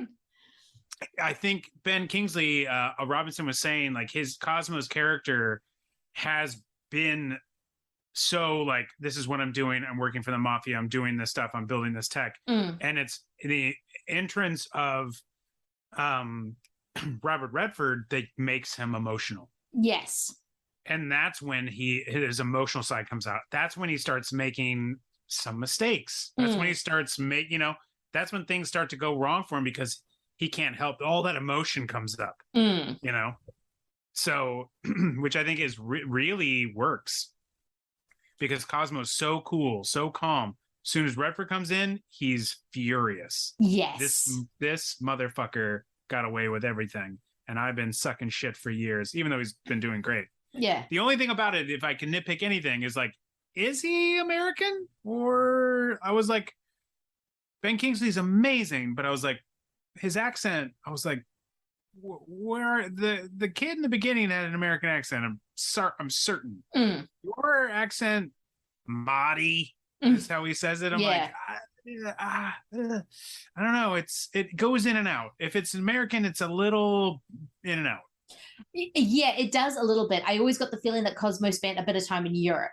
Like, it's got that kind of international quality. Yeah. He's gone and he hung out in Europe. I don't know, maybe he was also practicing his German accent around the same time he did. Yeah. Was trying to do Sneakers, because he would because Schindler's List would come out the next year. So maybe true. So maybe he was kind of trying to do, because usually Ben Kingsley's really good at accents. Very. That was the only thing I was like, he's a little, but it's like Ben Kingsley. I'm going to let that slide. Yeah. I'm not going to worry about it. And he's so great again with Redford. Two of them are excellent together. There's a moment even where he says, like, where he's up on the rooftop, where he really has like a breakdown moment. Oh yeah. He's like, please don't go. Like he like doesn't want to shoot his friend. And that's the thing that Redford knows, that ultimately he's not going to kill him. But like, yeah, Ben Kingsley's, I mean, again, another hot take. Ben Kingsley's a great actor. So I don't know about his accent work in this, but he's a great actor. And so he's so good. He can even make his questionable accent not even matter. Disappear like a magic trick. Yeah, exactly. I'm like, oh no, I'm making excuses for his accent. I'm like, no, this man spent time in Europe. He's traveled. He hasn't. Yeah. I will excuse this away because you're incredible. And it doesn't matter. Another guy I want to talk about real quick is David Strathairn. We haven't got to we haven't got to Strathairn yet. Erica calls whenever she sees him, she always calls him my guy. Because I love David Strathairn, and I adore him. I think he is the consummate character actor, because he is so good and he is so strong, but he will never take away from the ensemble. He's not trying to shine a light on himself, but when he has his moment, he is going to take it and he's going to be brilliant. And then everyone else get your moment. Like, I'm not trying to make this about me. He's just perfect. And he is the only guy in this cast who had to audition. He auditioned for this part. Because he's not those other guys. And he still isn't. I mean, I didn't even know he was a Nightmare Alley. And then when he showed up, I'm like, oh, Strathairn. And I'm like, oh, of course. And he's the best thing in the movie. I mean, his scenes about when he's with Bradley Cooper, teaching him how to do all the tricks to be a carny, and then his end in that movie, I'm just like, oh, Strathairn, you just rules. And you're right. He doesn't take away from anyone else. He knows how to get his moments, but he knows not to take away anyone else. So that's why he's so great when you've got the group scenes and he's just the one doing his business, but yet you can still focus on Sidney Poitier, Dan Aykroyd, and and everything else. He does kind of change his blindness sometimes. Like sometimes he's cross-eyed, the next thing he's looking straight at the person he's talking to. And again, tiny nitpicks that don't actually matter. But yeah, it's that scene when he has to drive is amazing. So I'm driving backwards. I know. Yeah. I just think he's so good. And I always think like that guy was in Good Night, Good Luck, nominated for an Oscar. And then he just like goes back to being just a dude in movies. Yeah. Like he did not take that and say, okay, well, like he didn't have a sit down with his reps and go like, how do we start making some more Strathearn vehicles? You know, like he just was like, I'll just go back to acting now. I'm just going to act and stuff. I'm not, you know, I don't have to make it all about me. Like he, and then he's just still just popping up and stuff, popping up in Bourne movies and just like, you know, acting, just doing what he always has done. Yes. I just think he is so good in literally everything he does. And he's amazing in this. You know, you got to think too, I know he certainly had a career before this and was certainly doing movies before this. But again, he auditioned and gets in this movie with Redford and Poitier and, you know, Aykroyd and River Phoenix and Mary McDonnell, though he had done Matewan with her as well. Yeah, because he was a John Sayles guy, isn't he? He worked a lot with John Sayles, Yeah. So, but, you know, but I just adore David Strathairn. So I just had to say it. I think that guy is fantastic in everything. And I love seeing him in it pop up in any movie. I'm very satisfied. Yeah, he does add a different texture. And the fact that he is playing blind, like the fact when he's getting Redford to remember when, because I love the scene when Redford's in the boot. It's just this, he's very still. It's just a stark light. And the script is so good that it just, everything leads onto one another. So as soon as they go, well, I don't know where I was going. And Strathairn's like, well, what did it sound like? And then they get the bridge. It's like, okay, so it was no foghorn, so it wasn't the Golden Gate. It wasn't a tunnel, so it wasn't this one. Okay, so that leaves 2 bridges. Okay, so they kind of counted down to how many bumps were in the bridge. I'm like, oh, that's so goddamn genius. It's great, too, that they picked that particular bridge, because having lived in the Bay Area, that bridge is kind of more South Bay. Oh, yeah. More, because they have immediately eliminated the Golden Gate and the Bay Bridge. And so when you actually go out to the fake toy company that is the Platonic, Cosmos business. Yeah. So once they go out there, there's hills and mountains around there because, of course, they shot the location for that is in Simi Valley, California, which is not at all the Bay Area. Yeah. And so, but I think using that bridge going out to there, you're like, well, who knows what's out there? Like, I don't know. I mean, no one goes to that part of the Bay Area unless you live there. So you're just like, yeah, whatever. Sort of covers that a little bit. But sometimes if you're thinking this is a San Francisco movie, seeing that building, it's a terrific looking building. It's great looking, great like black windows and all this stuff. But it's like there are hills up there, and there's not normally hills surrounding a valley. Like San Francisco just doesn't have a lot of real estate. The Bay Area just doesn't have that kind of real estate in a lot of places to be able to have that. That's more of a Southern California thing. So but I think it covers it by taking that one bridge that I remember my old roommate used to take that bridge to go out because there was a Krispy Kreme that had opened, and it was the closest one. So you had to drive a real distance to go get Krispy Kreme, and I always was like, "That's an hour drive, bro. That's a lot for a donut." But, that is a lot for donuts, especially Krispy Kreme. He brought us a bunch of those donuts, and they were damn good. So I was like, "Well, thank you for doing that, you American hero." No, I do love the shot of when Redford's like pushed out of the car and he stands up and it's that hill that you can see directly onto Alcatraz. I'm like, it's a good shot. It is, but I'm confused still watching it as a former person that lived in a former resident, because you see it's a beautiful shot when he's kicked out of the car. When he gets up out of the car, then he looks down the hill down to Coit Tower. It's like, well, that's 2 different areas, and so I'm not sure I don't know. Somebody who is maybe more of a somebody who grew up there might tell me that this all worked, but to me, I'm like, I don't know if that's possible to get that kind of shot of Alcatraz and turn around and look down to Coit Tower because they're 2 different. But whatever. whatever. It's a beautiful shot. Yes. The shot's beautiful. The shot's beautiful. It may not make sense. When it comes to San Francisco set movies, that's often the case. And it's often the complaint of people that live in San Francisco, because they will literally be driving down a famous road and then they'll get out and they're in a totally different part of town. Oh, happens. That's just happens it's just how it is. That's what happens to Melbourne movies. You're like past a very kind of this very CBD in the central business district, you pass down and all of a sudden they're in a suburb 3 things out and you're like, yeah, that's just yeah, that's not possible. Not possible. But yeah, that shot with Alcatraz in the background is absolutely gorgeous and incredible. The shots they get of San Francisco really make me miss that town for sure. They have a lot. So that old shot too, where it's down on the Embarcadero, right underneath the Bay Bridge, where he drops off the box to the fake NSA guys and doesn't know that they're fake NSA guys yet. So that is like right there by that area where they also shot Fearless.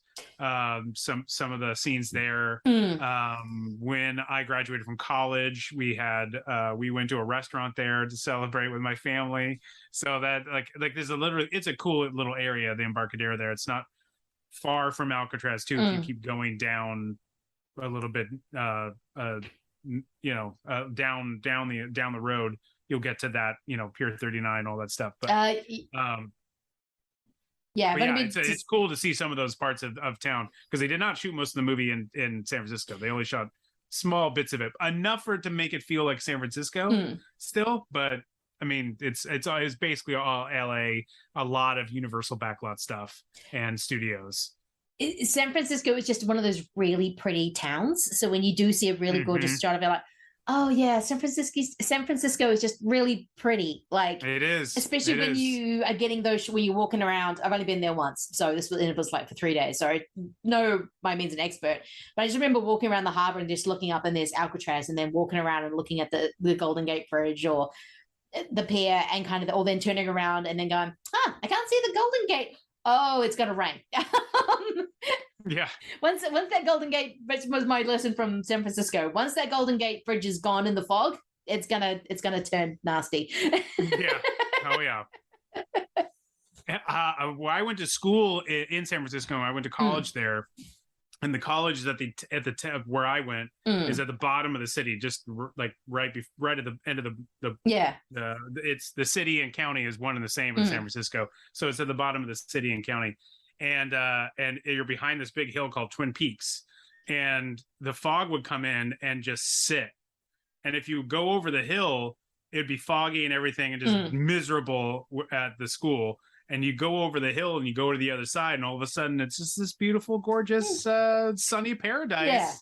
Yeah. But you're like, oh shit, where I am at the school, it's just like this foggy, sad, dreary place. Yeah. So it would always like, oh, right, I have to get out of here. I have to get on the other side of the hill because the fog just sits here because it doesn't go beyond this hill. No. Fog just likes to sit in places. But yeah, yeah. San Francisco's so pretty. So I love when movies are set in San Francisco, because I'm just like, just such a pretty place. Yeah. It's beautiful. I wish more movies would get shot there. That would be a little bit more affordable to do so. It's a great place to go shoot a movie. Yeah, it really, really is. Anything else you want to say about sneakers before we move on to Mission Impossible? Just wanted to say we've talked so much about how everybody's really good.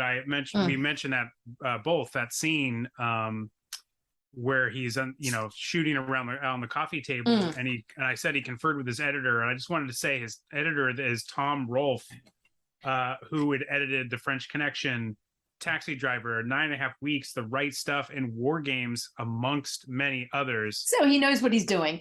He's passed on now, but my God, I was like, well, you got a great script. I think an underrated director.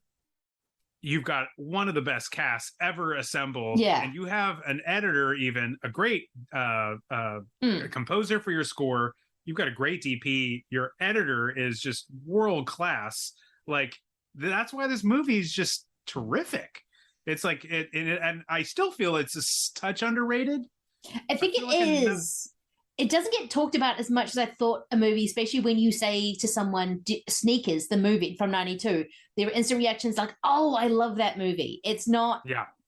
it's not it's an instant, oh, I remember that movie, I remember loving it. But it's not something that I think gets rewatched as much as it should do, because it is just it's a movie where everything comes together perfectly.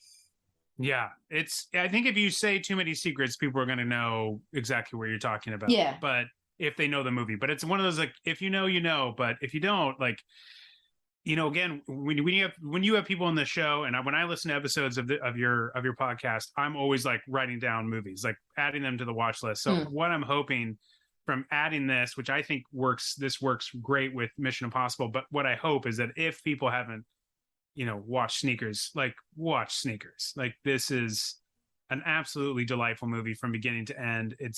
You get to see Redford and Sidney Poitier, like, also you get to see, like, what masters they are of comedy. Yeah, Sidney Poitier is hilarious. Just when he sort of goes talking to James Earl Jones at the end, he goes, I've never taken my wife to Europe. And he's just listing all these countries, and so like Tahiti. And it's like, Tahiti is not in Europe. Yeah. Well, there's a great moment when they're watching Donald Logue's Office, and Lee Garlington comes in and they start getting a little romantic. And, you see Robert Redford looking through their binoculars at this, and immediately over his shoulder, there's River Phoenix going, can I look? And I think it was even in the trailer.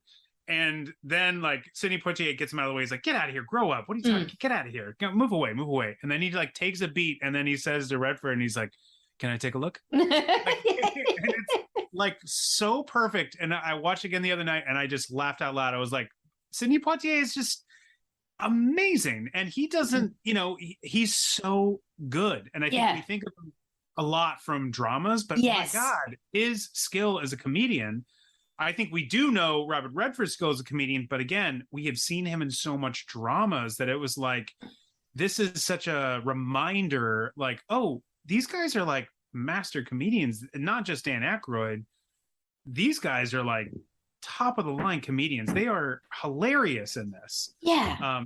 Terrific. Like, and the timing from Redford and a lot of these things, particularly the scenes where they're talking to him through the microphone in his ear, and he's like relaying what they're saying. His timing is amazing in that scene. It's so good. And even when he's like fighting the two guys who've got him like at gunpoint, you forgot, oh yeah, he's also a badass as well. Because again, we know him from dramas, but he could have easily been an action star, a comedian. He was kind of one of those guys who could kind of do everything. And when he directed, he did actually direct a few Richard Pryor, Gene Wilder.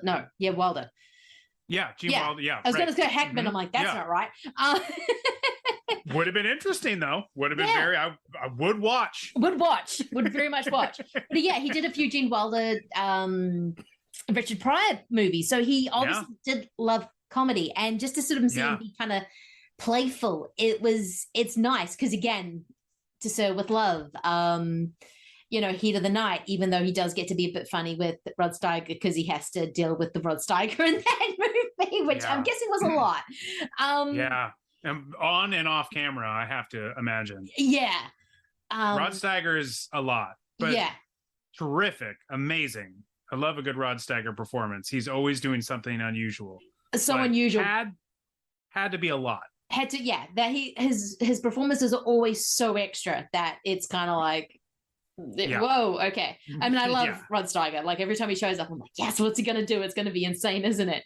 But yeah, so to get to see him to be kind of playful is really nice, and him and Redford have a really nice chemistry. Whether they probably knew each other beforehand, I'm guessing. I don't think they were ever in a movie before, but they would have had to at least kind of be in the same circles, I'm guessing, a little bit. Maybe? I'm trying to think. I don't know if they've been in another movie. They may, and so if they are, the people are screaming at us right now. Screaming at their phones, going, God damn you idiots. And I'm sorry if there is one and I'm not remembering it, but it feels like everybody showed up.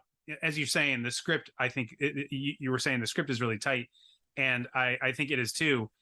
And I think people read that, and these actors are like, we're showing up to play. Yeah, because you can always tell when an actor is attacking a script, and you can tell it's been rehearsed as well. I miss not that I miss rehearsals, movies that rehearse, but you can tell this is because there's a pattern that's almost musical in the way they talk to each other. It's got a rhythm to it. Yeah.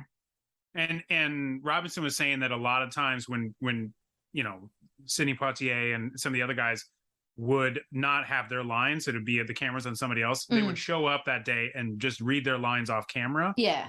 And I think there's also a lot of like mutual admiration society happening where everyone's like, no, we're all here for one another. Yeah. This is not a group you want to like, much respect to all involved here kind of things. And it shows in the movie. Yeah, it really does. And Phil Alden Robinson, just because I'm trying to really prop this guy up. After this, makes a Jack Ryan movie. Oh, he makes a Sum of All Fears. He does. He does the Ben Affleck one, which I don't hate. I actually quite I don't either. I'm so glad you said that. I don't think it is not the best Jack Ryan movie. No. It is not the worst Jack Ryan movie. No. But I will say that I just bought it like a DVD for nothing, and I was just just to like give it a watch. I hadn't seen it. I don't think I'd seen it before, or maybe I hadn't seen it in forever. And then I listened to the commentary, and the commentary is with John Clancy. Oh, wow.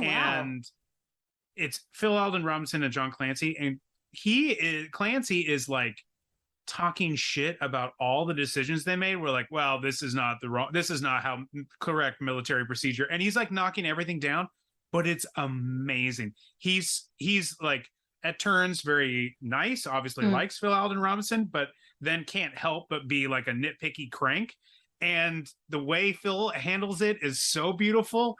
It's such a great listen. Like I highly recommend listening to that commentary. It's awesome. And not a bad Jack Ryan movie. Not a terrible one. Yeah, I had a weekend once where I just went all through the Jack Ryans, from Hunt for Red October through to the one with Chris Pine. And I kind of like, I mean, yes, as much as how jingoistic those movies can really get, I kind of like the Jack Ryan movies. There's something very comforting about them. Yeah. I like them too. In fact, I love The Hunt for Red October. Oh yeah, well that was Hunt for Red October. Yes. big hit in our house. Our house as well. Yep. Because it also had Sean Connery, so Sean Connery ruled in my house growing up. Scottish dad and all, so anything Sean Connery, but. The thing I loved about that movie too was that Alec Baldwin was an appropriate age, because he not only is an analyst who is a fish out of water, but he's also young. Yeah. So when he even puts the dress uniform on to go on the sub, thinking that this is going to demand respect because he has all the bars, he's so young, they don't give a shit about him. They're like, you're a punk ass kid as far as we're all concerned. So when they replace him with Harrison Ford, and I love Harrison Ford, Indiana Jones, Han Solo, obviously enormous part of my childhood. Yes. But he's a little too old. He's got too much authority for Jack Ryan.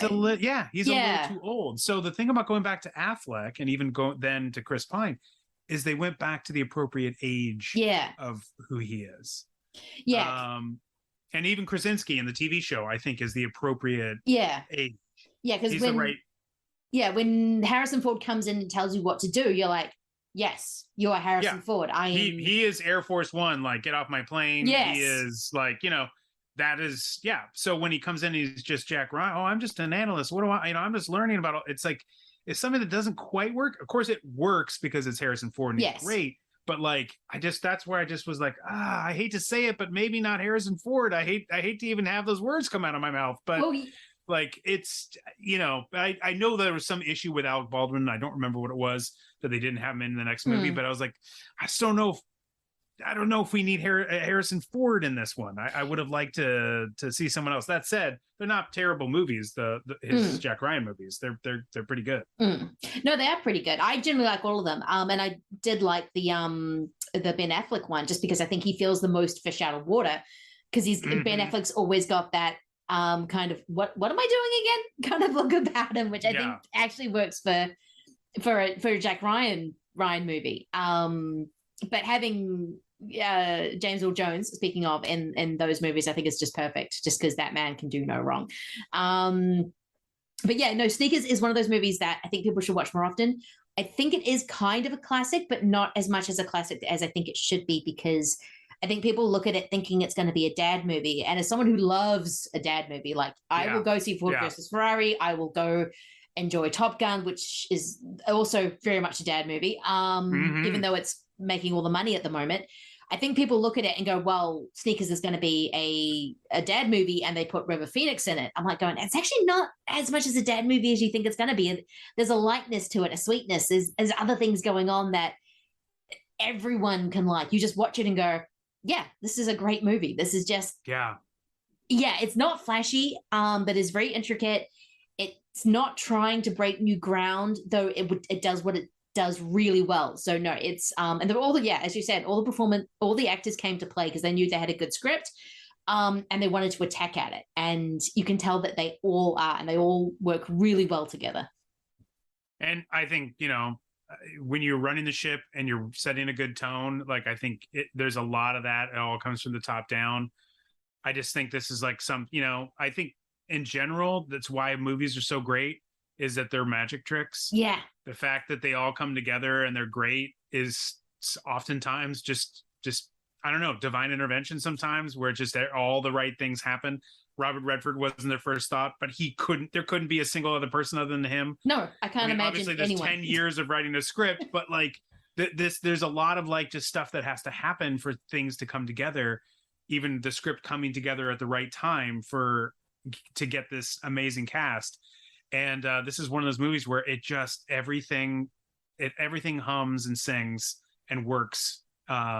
It is, you know, at an optimum level. This is just like, you know, it's just it may be a perfect movie, as you were saying. I think this it is. may be a perfect movie. Yeah. And I remember seeing it for the first time. I still see it, and I still go, God, I wish we had Sneakers 2. And I know Sneakers 2 wouldn't have been as good, but I still part of me wants more, just because I love this group. I love movies about like disparate people, you know, being working together within a group, like group context movies where they're having to like work together. And maybe they don't always do it really well. These guys aren't smooth. Not everything goes perfectly. They make a lot of mistakes along the way, and they're older. Yes. They're older men. So you are like, these are older guys still making mistakes. Yes. Still can't figure out like romantic relationships. Nope. I didn't realize how real that was when I saw it as a kid.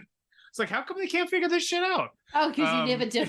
Because you never do. Because you're constantly still making mistakes and going, oh, why did I do that? Yeah. No, I mean, there's a great plan when Robert Redford just has River Phoenix bust through the ceiling, and that's his plan. It's just like these are not geniuses. These are guys who are kind of sitting by their pants. And so when he's got a gun to his thing, he's like, Carl, now. he's like, I don't think you realize how hard that was to do.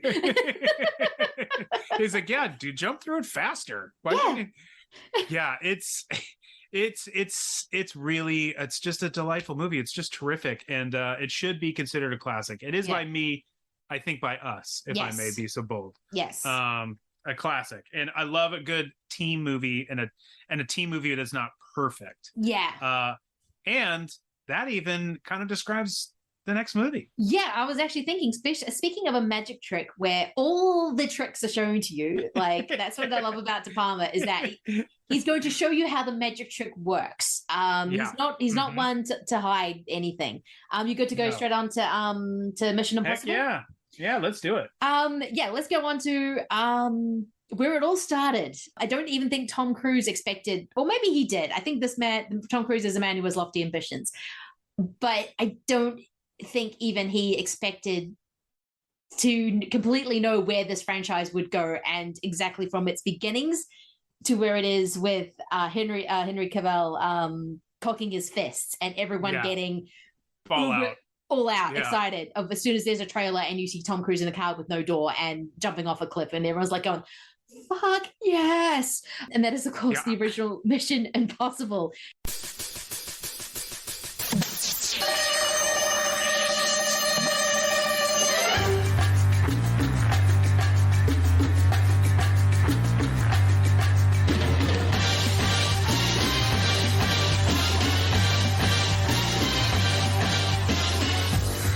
Greatest theme music of all time, and that was done in 50. That was done in 60 back in 66. So those guys, Lalo Schifrin. Yeah, Lara Schifrin, well done.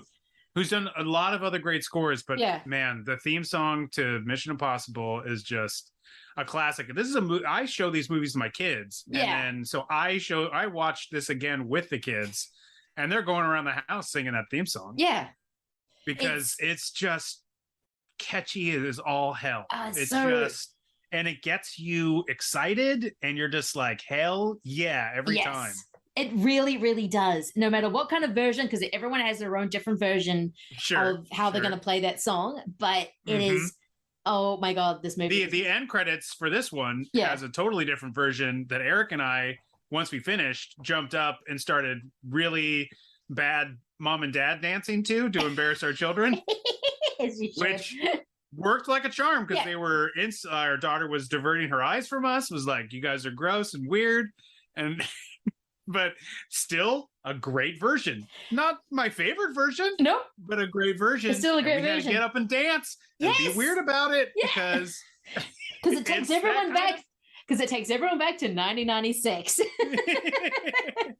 Or even further. Did you watch the TV show? Did you? Had you the all 80s. Seen any of that? Yeah, I did. I actually watched when it was, because it was still, I don't know if it stopped for a little while, but I was definitely watching it in the 80s. And I know a couple of people who were from the 60s show were still in the 80s version. There's the 80s version, the second version. And a couple of those people, like still, Peter Graves, I think was still. Peter Graves was still there, and he was still there, and they had a little bit of that the crossover. They didn't bring back Leonard Nimoy or some of the other people that were in the original cast. But I'd seen a lot of those original shows too, because we didn't have cable then, but they would be rebroadcast on like UHF channels and stuff.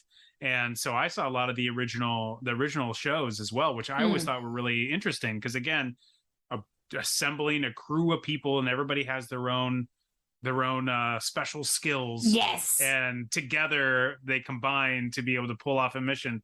That kind of story, from just seeing the original show, I love movies about that,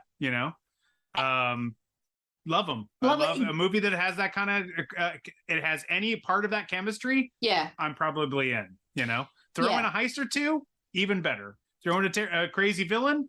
I'm already sold, but I'm even more sold. Yeah, exactly. Also Phil Morris stayed on for the 80s. Yes, the 80s run. Phil Morris and what's his name? Yates. Peter Lupus. Peter Lupus in there too. Yeah. Yeah. So there was definitely a few. Like, they were definitely, it was kind of one of those shows where they're like, oh, we know the heritage of this show. Yeah, because I watched almost all of the 80s version. Yeah, I me also too. Would catch on occasion, not a lot, but I would catch it. And then it was on for a while at Prime right before the pandemic started. I watched through most of the first season because it was all on Amazon Prime. Oh, wow. And that's the season where it was not Peter Graves. It was Stephen Hill originally, who was in the first season. Yeah. He, of course, went on to like Law and Order, and he was like the head lawyer for like a long, long time in the Law and Order show. But he was there. He led the team in the first season. And because Martin Landau was also in the first few seasons, wasn't he? He and his wife, Barbara Kane. Yeah, I think so. Yeah. They were through the first 3 seasons, and then they didn't come back because they didn't get paid more money, I believe. Yeah. So they wanted more money and they didn't get it because they were cutting the budget of the show. So then they left, and I think Leonard Nimoy joined after Star Trek was canceled. Yeah. And then they tried to get Sam Elliott in there. Oh, you'd have been great. Sam Elliott was in part of, I think, their 5th season. Yeah. And they were trying to get rid of Peter Lupus because they didn't think he was a great actor. So they were trying to get Sam Elliott to replace him. But fans were like, what are you doing? We love this guy. No, it is beginning. So they didn't change. They didn't get rid of him. And so he doesn't end up becoming a permanent member of the cast. But yeah. Yeah, it's this fascinating, and I was looking back. We'll get into it soon, but I was looking at reactions back in '96 to Mission Impossible because that reaction then is very different to how people think of the franchise now, and even I think almost have forgotten that it was a show. And this was very much on the bandwagon of let's just remake every single 1950s and 60s television show we can and make them into a movie. Right. It was that phase. But before we get into it, curtains are reopening. What is going to be your first trailer before we start hearing that amazing score? Well, okay. So maybe somebody has chosen this before. And I tried to think of something else, but I couldn't. And because I'm thinking of old TV shows that were turned into a movie. Yep. So I had to go with Brian De Palma's The Untouchables. I have sworn to put this man away with any and all legal means at my disposal, and I will do so. Sean Connery is Jimmy Malone. You want to get Capone? Here's how you get him. He pulls a knife, you pull a gun. He sends one of yours to the hospital, you send one of his to the morgue. That's the Chicago way. You just joined the Treasury Department, son. Everybody knows where the booze is. The problem isn't finding it. Let's do some good! The problem is who wants to cross the pond. Somebody messes with me, I'm gonna mess with him. You carry a badge? Yes. Carry a gun. Get your hands in the air! You're all under arrest. You fellas are untouchable. Is that the thing? No one can get to you? Hey, everybody can be gotten to. You can't not, because, as I said, I think at the top, Brian De Palma made the two greatest TV adaptations of all time. Mission Impossible and The Untouchables. Speaking of amazing scores, by the way, I still think the score to The Untouchables is still one of my favorite Ennio Morricone. Oh my gosh. Oh my God. So terrific. And this is another tape that we just wore out as kids. Yeah. I saw that movie so many times. Saw in the theater, saw The Untouchables in the theater with my parents. Yes. They took us to that. They didn't know any better. And again, this is another, I'm putting together a team of people that have certain skills to we got a sharpshooter. We've got the nerdy guy. We've got the accountant. The accountant. We can get him on taxes, and everyone's like, "Shut up, nerd." Yeah, and I was so when I first saw The Untouchables, I was so into it. I got a book about The Untouchables, and I read through it, and then I found out there was 9 of these guys in the special unit. There was a ton of dudes. I was like, why do they only have 4 in the movie? Yeah. I hadn't seen a lot of that TV show. So I didn't see a lot of that. So I knew it was a TV show, but I wasn't as aware of it. So I read all about it, and then I was like, oh, the movie's a little bit more exciting than some of the more salacious stories and the real Untouchables. But I read a whole book about it. It really, the movie just rocked my world as a kid. And I was like, this is incredible. This is a real thing. This kind of happened. This group of guys came together. They had to get these different dudes and then take down Al Capone. And so when I'm thinking of another team that has to come together and, and take down their boss who's turned on them, I just thought, I got to go with The Untouchables. I know that you're going to talk about Untouchables at some point, but I just had to play the trailer. Sometimes you have to be because The Untouchables is such a great movie. I think we already have talked about it, and we just kept going, God, this is such a good movie. Because it is. I mean, it's got, of course, one of the greatest one lines of, if he puts one of your guys in the hospital, you put one of them in the morgue, because that's the Chicago way of that great Sean Connery, just with his Scottish lilt, De Niro going, I want him dead. I want his family dead. I want to go. Yeah. Oh yeah. Burn to the ground. I'm going to go piss on it. De Niro just going off. That whole so the baseball scene. Basically, you guys probably went over this, but Mamet going and rewriting that scene at the secretary's desk because he didn't like to do rewrites. I read a book. He was doing it under the table almost. He was doing it on set on that day or something like that, wasn't it? No, he did it. He did it before. They were like, we need a scene, and they talked about the scene where he takes the baseball bat, and he went in, and the secretary was at lunch, and he took her typewriter and he wrote that scene. He's like, there, because he hates to rewrite, and he's always like, I'll write your script, but I'm not going to do a rewrite. So then they had to keep going back to him going, they wanted 2 other scenes. So I think they got that scene from him. And I think they got something else to cover where Ziti is going, how he's going to the opera. I think my memory's fading a little bit, but I read this book from Art Linson, who I believe produced it. And so he was talking about that, but incredible stories about Mamet if you're at all interested. But he wrote that scene just at a lunch. during a lunch hour. I mean, one of the most classic scenes It is. It's in cinematic history. Yeah. And it's just like, because a secretary went out to eat, he's like, fine, I'll sit at her desk and I'll just type up one of the best scenes ever in movies. Goddamn Mamet. No big deal. Like, fucking Mamet. It's because it's one of the, I think it's one of those based on urban legends about Capone, that he was at a dinner, he was telling a story, and he just, he pretty much, I don't know if he killed him, but he bit the shit out of a guy in front of everyone because he was the toughest guy in town.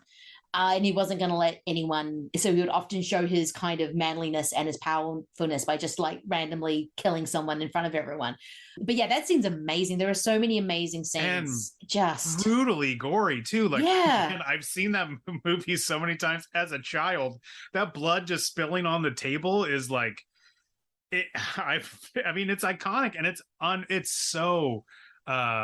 so affecting. It's so like, holy shit, he just beat the shit out of this dude. Yeah, and he's kind of likable before that moment. You don't think he's as dangerous within the movie context. If you know Capone, you know that he was a very dangerous man. But if you're within the movie sense, he's just this jolly guy who's like, you get the sense that he's orchestrating shady shit, but you don't actually know how deadly he is until he starts to that moment. He's kind of laughing as he's one step ahead, like, sure, yeah, one day you'll get me. And then you see him like the true evilness, and you're like, oh my God, we've got to get this guy. You got to get this guy. Because because I love how the characters are just like, drinking isn't that bad, but it's the law, so we need to follow the law. And the first thing is, prohibition's apparently going to be over. What are you going to do, Elliot? Nessie's like, well, I'm going to have a drink. It's legal now. So many things that the one, speaking of a single take, the killing of Sean Connery in that movie. Oh my God, the king of single takes. Unbelievable scene, like just the way he's just like bleeding out, and like, you know, once he's shot and Kevin Costner shows up. I mean, just like heart, and the music of that scene just breaks your heart in two. Like, unbelievable work from Morricone. Unbelievable. It really does. Then that is it is the perfect trailer to show in front of this one. It just sets up the mood. I'm going to slow it down. Thank you. Yes. Okay, good. Yeah.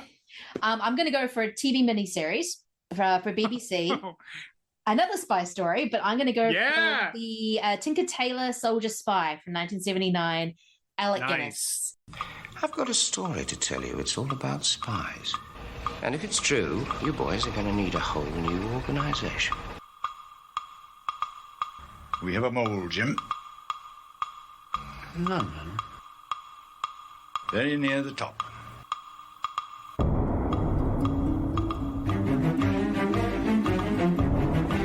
George Smiley, lovely, darling man. Have you heard of Gala? He's an old fox, the most cunning of them all at the same time.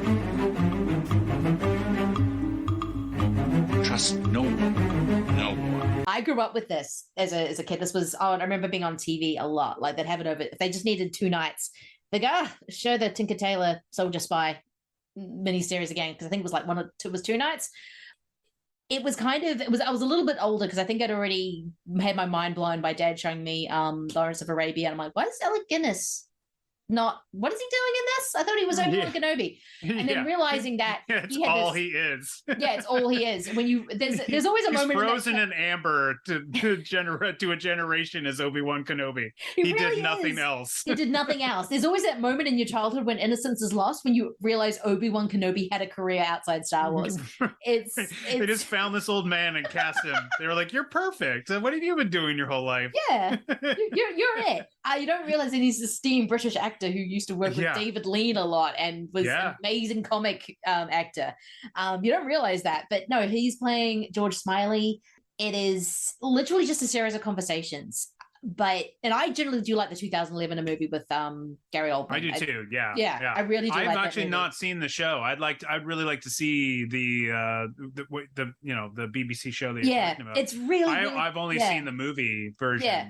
I mean, the movie version is a lot of conversations, because that's generally what the book is. It's George Smiley is tasked with finding a MI5 mole. MI5 mole within.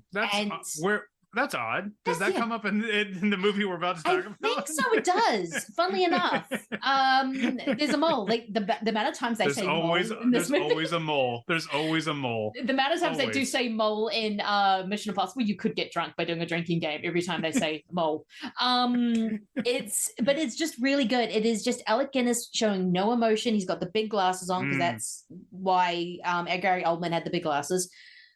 In the movie, and just talking to a whole bunch of different people, getting a completely different story every single time, and then through that piecing together what is actually going on. It is, you watch it for Guinness. It's got some amazing British actors around that time, but it's the Guinness show. And watching that, you're like, oh yeah, such a good actor. Yeah, my dad loves spy stuff, and of course he'd read a lot of John le Carré, but I've always asked him, because I haven't read a lot of that stuff, but my dad read all the like Bond books and, all the Clancy stuff. And I mean, he's read all that stuff and he doesn't love le Carré. And I think a lot of it is just because it can be a bit laborious. Yeah, because John le Carré was one of those. He was like John Clancy, sort of picking at all the things that were wrong in that movie. And Sum of All Fears. Sum of All Fears. It's like, no, spy work is this. It is very beige. It is very just being very innocuous. You're not like James Bond, where you're going around in the tux, being very flashy, making yourself known. You're the guy who hides in the background and doesn't get noticed. So it is a lot of that. It is a lot of just people sitting and waiting. Because I've read a few le Carré as well. And I tend to like the beige British MI5 kind of sitting around waiting for something to happen, or just suggesting something that might become bigger later kind of thing. It's a lot of that. I thought the movie did a good job of, that is what the story is, and it didn't change that, but still trying to make that seem a bit tense. Yeah. And again, we've talked about a little bit of that in Sneakers, and we'll talk about how tension is built in this, but like, that is a tricky thing when you're just interviewing and you're trying to find the inconsistencies. It's hard to make an exciting, thrilling movie out of it.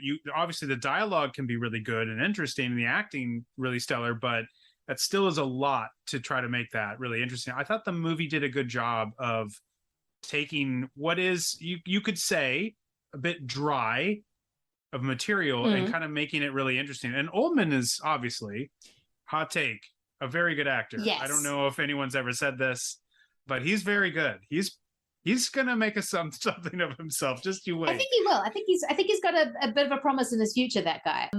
He's really good. He's pretty good, guys.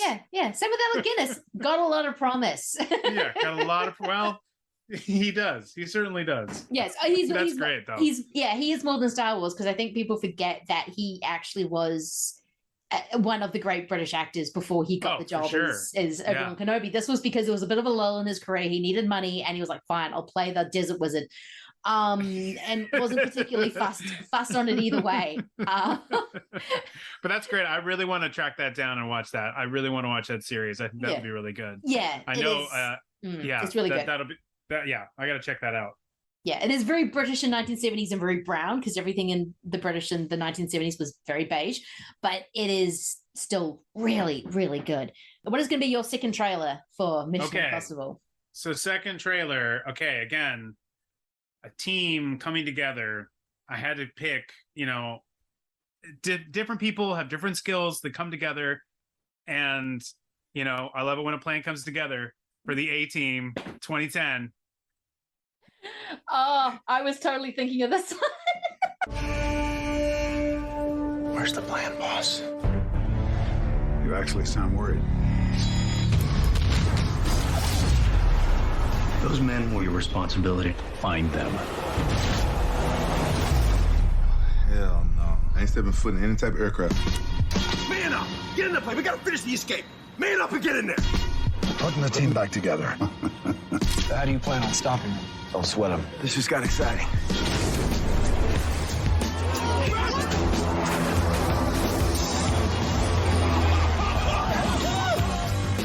I'm BA. You're gonna be unconscious. Just a heck of a beautiful place. Just a timeshare. I'd love to get in. Good morning. He tried to escape by jump-starting an ambulance with a defibrillator. Clear. surprisingly good movie. I didn't know who Joe Carnahan was at the time, but I was actually surprised how good this was. I honestly, I was covering at the time. I had moved out to LA at this time, and I was writing for the web. So I was writing a lot about the A-Team, just like little pieces and stuff here and there, just like little stuff like, hey, have you checked out the trailer? Or here's this director said this, or this movie's going to be about this, or the cast said something about this about their characters. It's all those kinds of news stories. But I was writing about this movie, and then it came out, and I didn't see it right away. And I think Eric and I rented it. This is still when Netflix would send you DVDs. They might still do that, but I think my parents still get those, which is fine. They're old guys. Leave my parents out of this. So I rented it, and I was like, I had read all the bad stuff. I covered it, and I was like, it looks pretty good. And then I heard, oh, this movie's terrible. A-Team's the worst. And I watched it, and I was like, this is kind of great. What are people talking about? This is a blast. And I've rewatched it several times since, and I'm like, we should have had 3 of these already. I think so. And I think it was a blast. Yeah, I think this really kind of gets into what people think of movies that are based on TV shows, that they're not always appreciated for what they're doing at the time, because everyone has that context. The only one I can think of that bet this was the 93 Fugitive. And I'm not entirely sure why. Because I even remember watching that show as a kid. It was just like he'd go help someone, he'd find the one-armed man, and then he'd move on to the next town. Yeah, no, when you mix up the alchemy a little bit, because it's a movie, not a series. Yes. And they didn't give big roles to the original guys. Yes. And so there was a lot of like ill will there, but you have to make it a movie. Yes. And like that's the thing about it. Mission Impossible also did that too. They did not invite any of the original people back. Oh no, they did, but then the guy who played Phelps read it and went, "Oh no." Yeah, well, there's a leak. I have this article from EW that's like I think 94. Yeah. December 94 that I read, which goes through the original script because the original writers of Mission Impossible were like because obviously we've had a couple other people end up writing the script, but it's a husband and a wife team, Willard Huck and Gloria Katz, who also did Radioland Murders. They wrote the original script, which is what was rewritten by David Koepp and eventually was rewritten again. But their basic plot, I guess, is the same thing. So in the article, they talk about Peter Graves and Martin Landau kind of like being upset because already they're saying the original team gets killed in the beginning of the film. And so they all objected to that and were not into that. And I'm so glad I didn't read this article before I watched this movie, because it's one of the best parts of this movie is that they kill the old team right away and say, this isn't the TV show. This is a movie.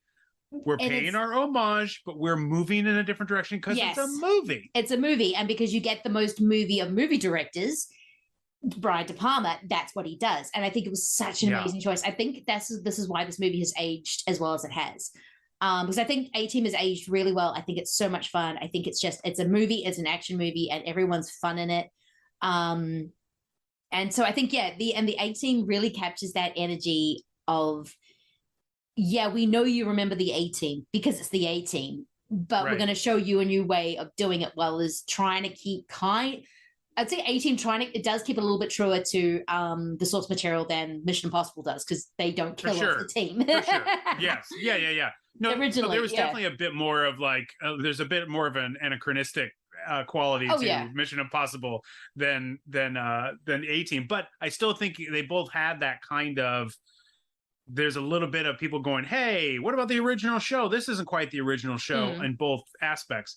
Obviously, Mission Impossible didn't suffer and had sequels and continued on. Yes. So to your point, I don't think Tom Cruise saw that he was still going to be making Mission Impossible movies into his 60s. I don't think he thought that was going to happen. No, I don't think he did. and how many franchises honestly kick into another gear at part 4? Exactly. I mean, not many. No, not many. This is Fast and Furious. Maybe that just was part 5.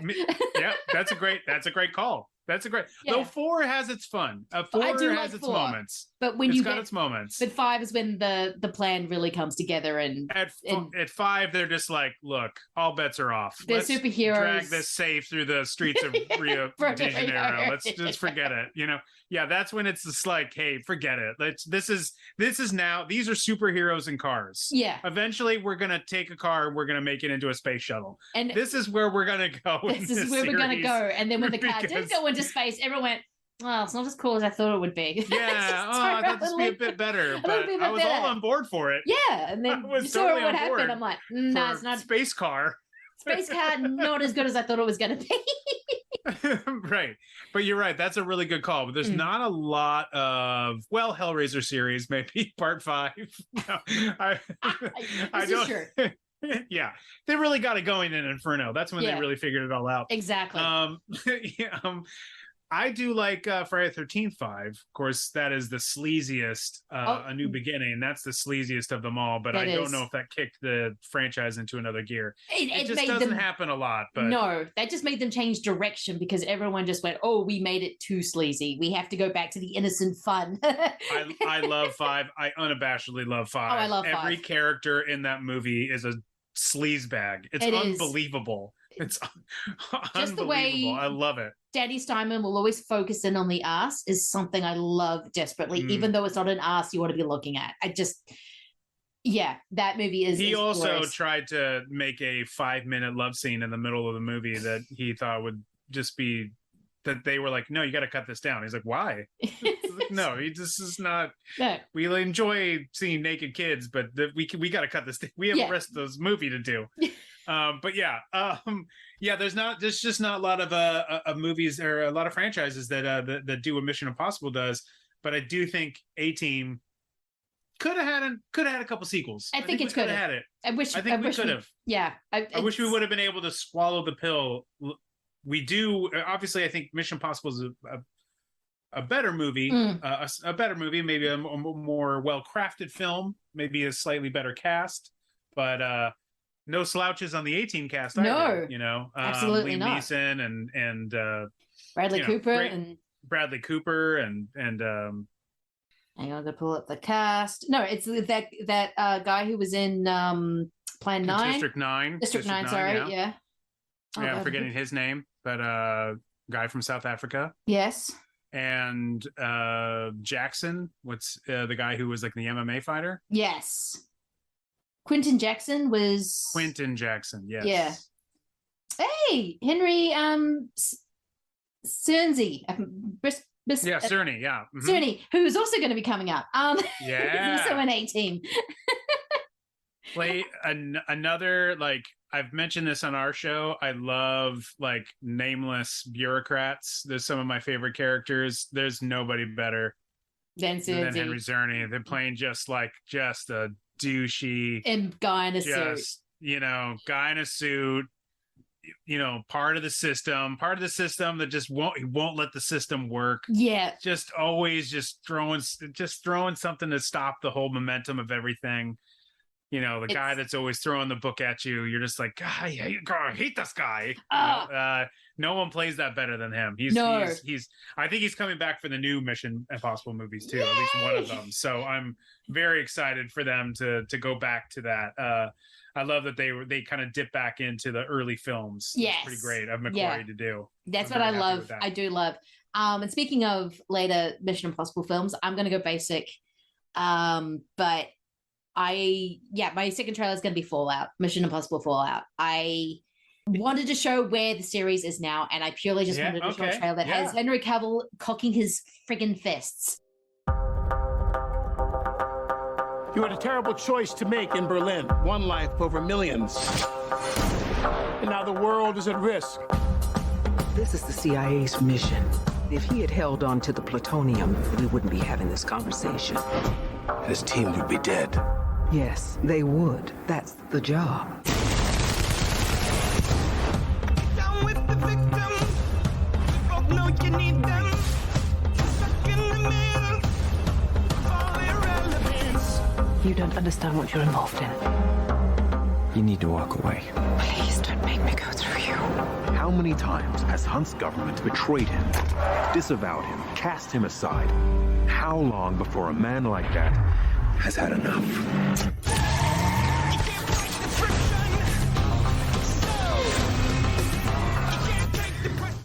Yep. Talking his biceps. Like, when that trailer hit and he did that, people lost their mind for good reason, because that is a fantastic fight scene in the bathroom. But to show where...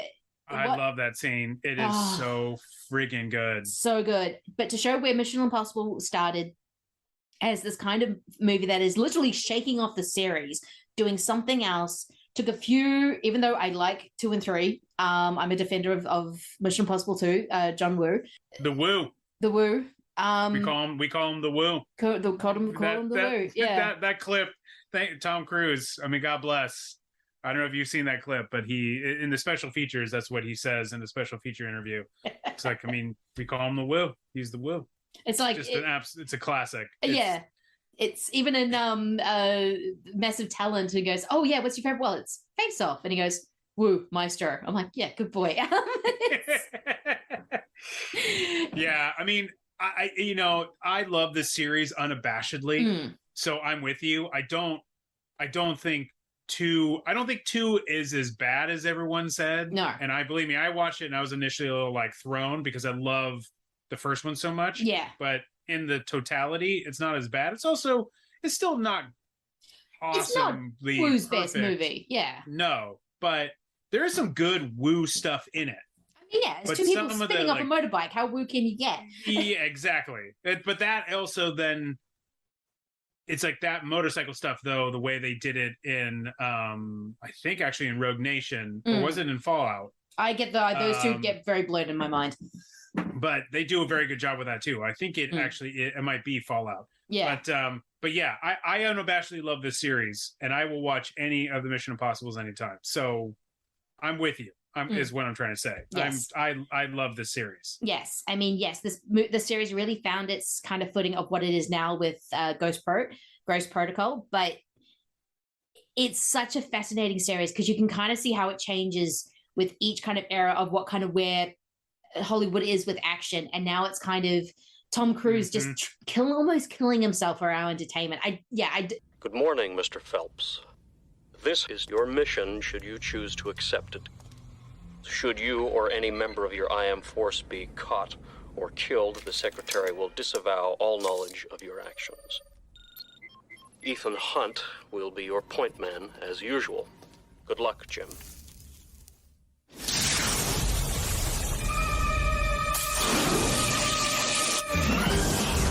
Simple game. Is he serious? Always. It's much worse than you think. We're being ambushed. Abort, that's an order.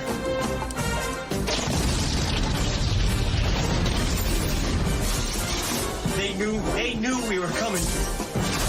Do you read me? I don't care how he did it. I want to know why he did it. You're worried about me. Why you survived. I'm sure we can find something I have that you need. As much as this man had ambition in 96, which, God, he looks like a baby. His eyes are wider. I'm sure of it. I know. He looks like a child. What's amazing is he's 60 years old now. He's aging into his middle age. Yeah. Now. Yes. That's all it means. Like him hitting 60 is just like, yeah, I'm middle aged now. Yeah, middle aged now. In 96, he looks like he's like 21 years old. In this movie, it's unbelievable. It's as a man, it's unfair. Yeah, as a man who had gray hair at that age, this is unfair. I can totally see that, but Fallout is such a fun movie. Yes, I get it very confused with Rogue Nation because those two are very, very always similar in my mind, and they're both Christopher McQuarrie. But it is just where the series has gone now and how openly embraced we are for this, considering when Mission Impossible came out, it got criticized. I mean, this was nominated for Golden Razzie. They suck, but it was kind of this big, it was winning all the score awards, all the action awards, because I keep forgetting they actually used an actual helicopter for most of it. But the script apparently got bashed. I don't actually think the script's that bad. I think the script is pretty good for what it's doing. De Palma was got slice of his direction. I'm like, have you not seen a Brian De Palma movie? This is just how Brian De Palma makes movies. Yeah, it was criticized by the people who love the show.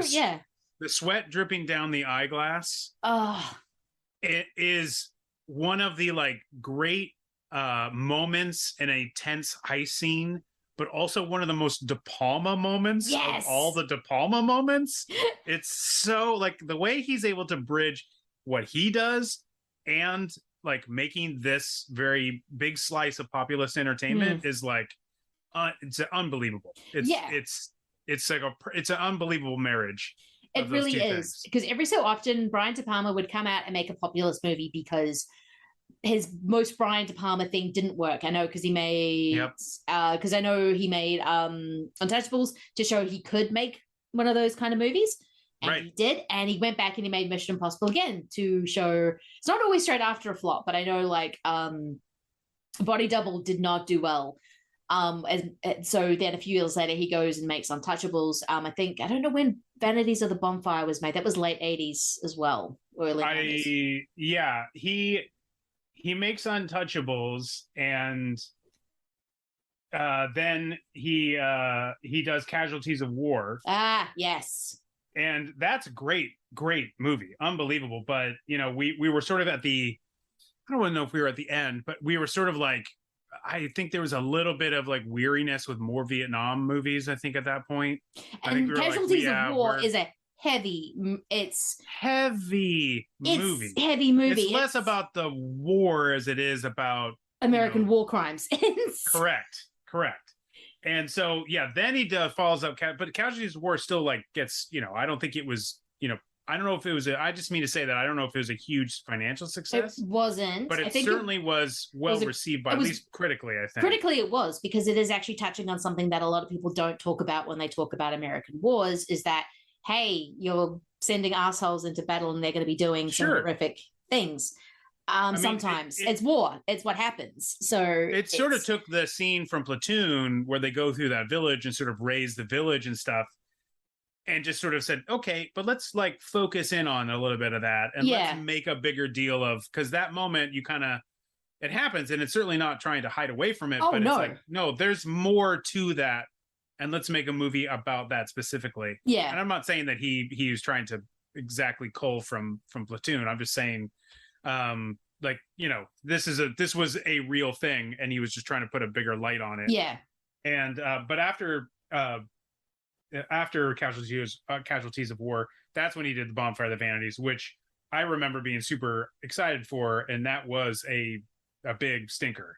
Yes. And then Raising Cain was also seen, I think, even though I think it was a moderate success, I think it was still seen by a lot as being like, it felt like we'd had some like swings and misses from De Palma, even though Raising Cain's got an incredible lead performance by John Lithgow. He is wild in that movie. But you kind of, you know, it's a wild movie. It's kind of a thriller with a big wild performance. So you kind of have to be in that mood. I can dig on that. Yeah. But I don't know how everyone can dig that movie. Yes. But then, of course, he does Carlito's Way, which kind of brings him back up a bit, because that's Al Pacino. Everyone's like, okay, we're back. We're back. Here's Scarface, the guy from, okay, we're back. We feel more safe with De Palma now. And then he does Mission Impossible. Which he's kind of in that phase. I'm like, oh, you think you know what a Mission Impossible movie is going to be? No, I'm going to shove a steel pipe right in Emilio Estevez's face. I always forget how brutal that shot is. I can't tell you. Again, this is another movie I rented, and I think I actually got a screener for this. Oh, wow. I got the screener, the VHS screener, and I was so jazzed because it had not officially come out. Yeah. But I had missed this in the theater for reasons I honestly are inexplicable to me. I don't know how. But I watched this and I was just floored. I loved it. And that whole killing the initial team. I mean, again, you got to think this is 96. So I did not read Entertainment Weekly article, which had to probably have been in print. Yeah. Because we really didn't have the internet in the same way that we do now. No. So there weren't as many spoilers. It was purely spoilers were just like watching trailers and maybe obsessively watching some like entertainment news shows. But you're still not going to get things ruined for you. I think that article ruined a huge twist. Yes. Which granted happens early in the film, but I'm so glad I didn't know that was going to happen, because when they kill off the first team, I was completely like, what? I was actually like, Emilio Estevez is on the fucking Mission Impossible team? I can dig this. Yeah. I can get into this. Emilio, everybody. Oh, he's dead. Oh, fuck. Okay. What shit. No. What happened? This was definitely something I watched on TV, and that kind of blew me away. I'm like, wait, what? They're all dying? How? What? You're not allowed to do this in a movie. What are you doing? Kristen Scott Thomas, too, also. Yeah. I love that she's in the initial team because, again, it's such a surprise. Her career was really taking off at this time. It really was, yeah. So, like, having her be on the team felt like, it felt like to me, it's that, it's the Psycho moment, it's the Scream moment, it's the, like, here's a bunch of stars starting the movie that you think are going to stick around. Yes. And we're going to kill them off in short order. And I love Kristen Scott Thomas because every time I watch this movie, I always feel she has a little bit, except when she's on the job, she has a little bit of a moment of like, fuck, these guys, like when Emilio Estevez is putting the glasses on her and explaining it, she's always like she's always kind of saying everything with a little bit of a fuck you. She's like, yep, I can hear you loud and clear, asshole. We do this all the time. Let's just do the job. Don't care about your toys. Like, even when she's talking to Tom Cruise when we're at the party and they're not allowed to know each other, she's still talking to him like he's a 5-year-old. It's like, come this way. It's like, right. She's been in the job for a long time, so she's kind of she's I'm a little weary. I'm a little world weary here at this point. I've been at this for a while. We just had this job. I'm a little okay. Now we're in Prague. Okay, let's just do this thing. And man, if she hadn't have been this, big moment where we're going to kill the old team, she would have been an awesome person to keep around. Oh, she would have been. She would have been really great. Been really cool to keep her around. It really would have been. Yeah. But that open is great, and it's shot in Prague, which is one of the first movies to shoot in contemporary Prague. Oh, I didn't. At that point in time. Yeah, because I was going to say because they right around the dissolution of Czechoslovakia. So, as a matter of fact, in Sneakers, they talk about Czechoslovakia. And in this, it is the Czech Republic. So this is just at the dissolution and the separation of the two countries. Yeah, because I know they did film them, and I know Amadeus was made in Prague, as opposed to being Vienna, because Prague just looked older than what Vienna was. And poor Milos Forman's like, are they going to let me out? I don't know if they're going to let me out. This may have been a mistake. But that would have been the first thing of the disillusionment. So it's Czech Republic, it's not Czechoslovakia. So you're absolutely right about that. I'm so used to it being Czech Republic because I'm just like, Czech Republic, Prague, makes sense. Yeah. And it makes beautiful use of it. I mean, Prague, Mark and I backpacked through Europe when we were younger. And so we went through Prague, and it is around in the mid 90s. So sort of around this time. Oh, wow. And it was such a different and cool time because it was really just as they were starting their new democratic government, and they're coming out from the Red Curtain and and the dollar just was like their crowns were like nothing to the dollar, so it was incredibly cheap to be there. In fact, there was a good portion of the city was actually American expats because it was so cheap to live there around that time. So so we went to like American sports bars. There was an American cafe. I in fact, American cafe with like a little library attached. So I bought the script for Pulp Fiction at this little American cafe in Prague, which I thought was sort of apt for that film. But I was also so enraptured with Pulp Fiction at that time, as so many people were. So it's funny that you mentioned like the post-Tarantino world, because Sneakers is in that pre-Tarantino world, like sort of like he's made Reservoir Dogs, but he's a burgeoning talent. Yeah. And then this is post-Tarantino making Pulp Fiction, and now everybody's got to have a movie, a film with somebody carrying around a suitcase with something mysterious in it, with a light. So. Yeah. So, but yeah, one of the first ones in Prague, and I mean, God, I mean, again, Brian De Palma is a great director. I don't know if anybody knew this, but he just shoots the living hell out of that city. Oh my God. The night scenes too. The fog is gorgeous. It's picturesque. You want to like take some of the shots, the stills, and just frame them and put them on your wall. They look like, no hyperbole, like just perfect. They look amazing. And it is stunning. Like, I know I was going to go to Europe I was going to go to Europe in 2021, but then the pandemic happened, so that hasn't happened yet. But Prague was definitely a place I wanted to go to check out the Czech Republic. It's beautiful. They picked some of the best spots. The St. Charles Bridge, the town square there, that's where the restaurant is, where he blows up the fish tank and runs out into the city square. So that, I forget the name, what that's called, but there's a big clock tower there. It's beautiful right there. They don't show that, but he's like running in the middle of it. It's a beautiful city. Just incredible. And De Palma, of course, takes, I think, full advantage of being able to shoot in Europe in this movie. Yeah, he fully does.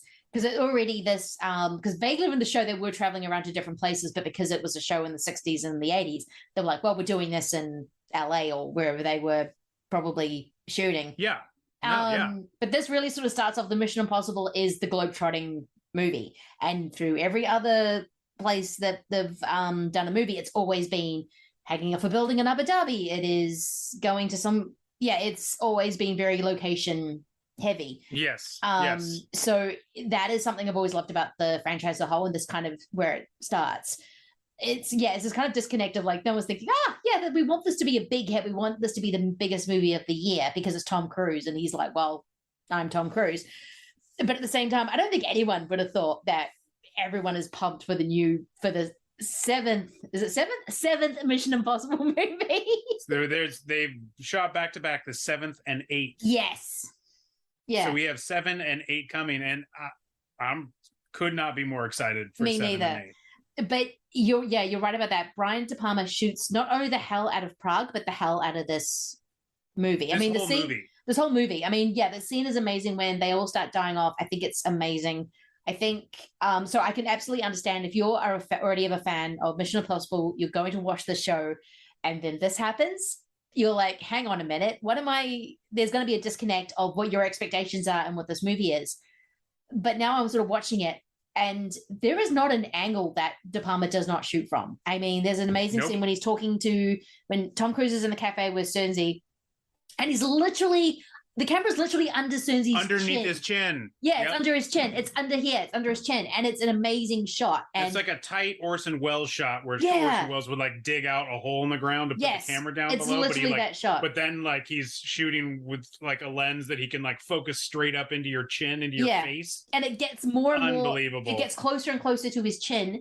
The more you realize that, Cernsey thinks it's Cruise that's done this. Yep. Because he goes, the team's dead. He's like, okay, come in from the thing, we'll take care of you. And then they're having the conversation, and you can just see Tom Cruise going, and then the camera's just getting closer. Whoop, it's way up his chin. I'm just like, oh my God, De Palma. Because before you're getting like weird camera angles staring down at Tom Cruise, like not quite Dutch angles, but they're very kind of weird, disconnected things. And that's when he blows up. Yeah, it is. It's just, I'm like, yes.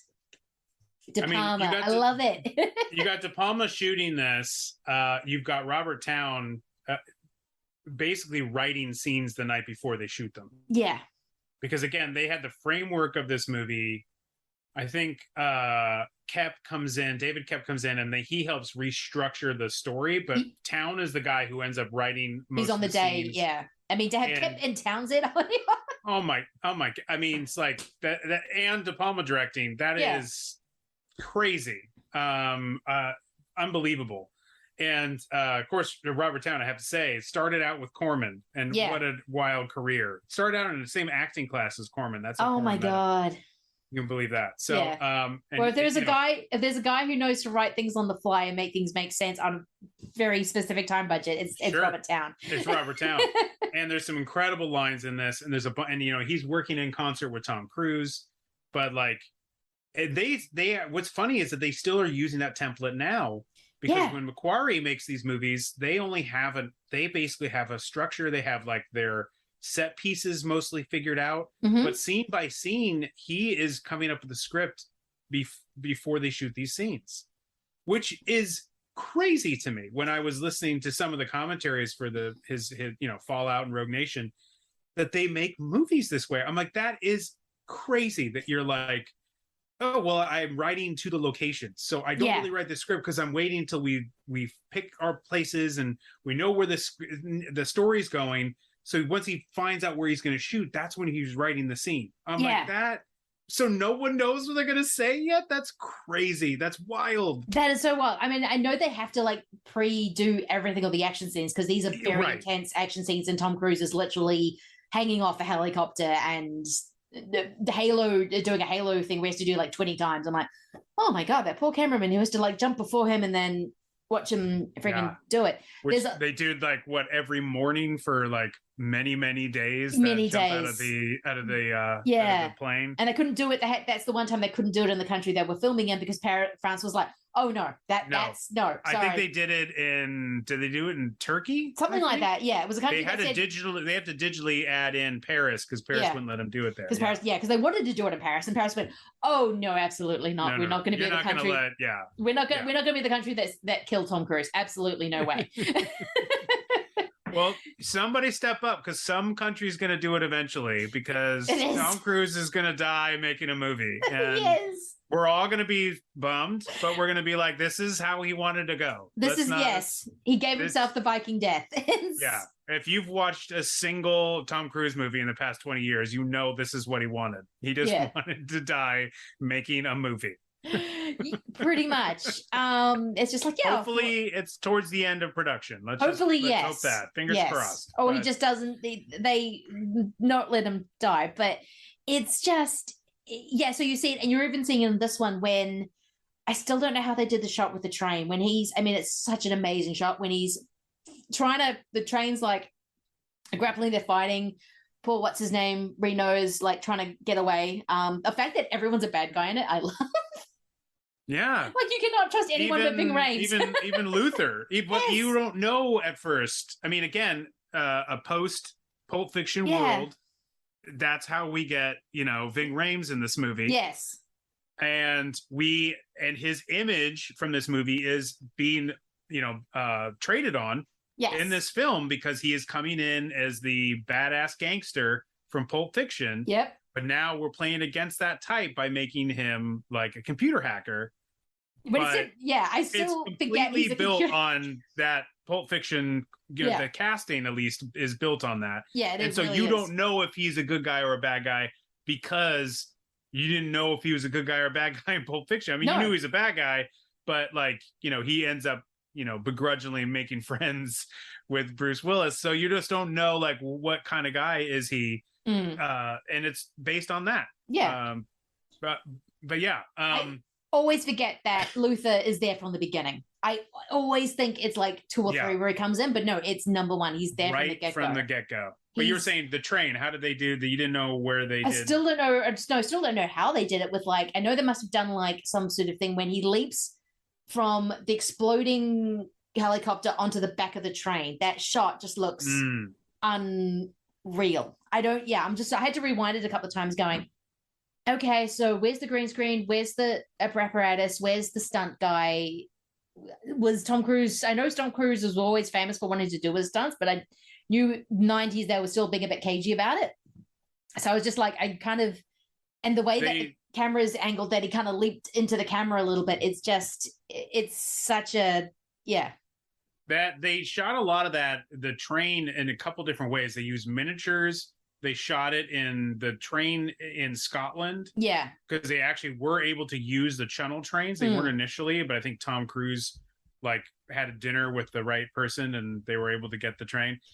But then they shot some of it, I think, in England in the studio, but they used like high-powered fans to blow like 200 miles per hour. So when Cruise is hanging onto the train isn't moving, but the fans are blowing like a train would be in motion. He did a Buster Keating with the fans. Correct. So, and then they're sort of blue screening, because I think it's still blue screening at that time, not green, but they are sort of adding in those. So it's a combination of getting the real shots of them in a studio, getting a real wide shot of the train literally going, maybe using some models and miniatures. How exactly they get the shot of him jumping onto the back, I'm not sure, but it's probably a mix of composites. And this is all, I think, this is ILM. So as well, doing this, putting all this together, which I have to say, I mean, I thought, as I sort of alluded to earlier, even at the time, I was like, this sequence is a little like the train being the helicopter being connected to the train, having to fly into the tunnel. It looks a little bit shaky here and there, but I think ultimately really works. And what is even more great about the sequence is the fact that I think it's because of that train sequence that Tom was like, that train sequence was good, but what do we do next? Because we got to keep raising that bar. So for Mission Impossible 2, he is like, hanging off a cliff from the get-go. From the beginning. He's like, that okay, was big deal. I remember that was part of the thing. It's like, did you hang? No, I was hanging off that cliff. And it's like, what were you doing that for? Yeah. So he had to continue to raise that bar till he's like holding on the side of an airplane to open a movie. So he's, it's like he's got to keep figuring out new and better things to push himself to do, so that, and I think that that's what that train sequence is. So what I love about it is that it really, because that movie I still think is the template that they return to. Oh, it is. Yes. With 2, it becomes a little bit more of a John Woo fest, which is fine, but it isn't quite in concert with the tone of a Mission Impossible or the Mission Impossible movie we just saw. At the very least. The third one is okay. J.J. Abrams is always a good guy to turn to if you're like, we don't want to ruin this, but could you make a movie that's fine? That people will accept, but maybe isn't going to be the best, but it won't ruin anything. They give him the team back. They give him a team back in Mission Impossible in MI3. Like, they give him the team back. They got a really good bad guy who, like, the movie's good and the movie's doing thing. And then you get Hoffman, and I'm like, I'm actually terrified of this guy. There's something not. And one of the like silliest B movie deaths though of a villain in that one, where he just literally lifts him up, gets the car, bangs into the car. I kind of love it though, because I'm a fan of B movies. But 4, and it certainly McQuarrie's movies, they go back to this one. Yeah. Yeah, absolutely. Because I was looking at this and looking at the opening sequence, which I love the opening sequences where they show future bits of the movie, just like they did in the TV show. Yeah. They're just flashing. It's like a little mini preview. I had that in my notes. Of the film. Yeah. Love that. Love that so much. And 2 and 3 go away from it. It's all about, they're lighting the fuse. So you're following a fuse, but the fuse is just names. Yeah. And so 2 and 3 kind of avoid it. But then they go back to it at 4 and continue on to this, to the most recent iteration. And I was wondering, I don't know what you think or how familiar you are with these, but my question was to myself, is the first one the best one? The best opening sequence? In terms of the best opening title, the title sequence? Yes. In terms of that, yes. I do like Ghost Protocol a lot because you have Brad Bird. Yes, Brad Bird.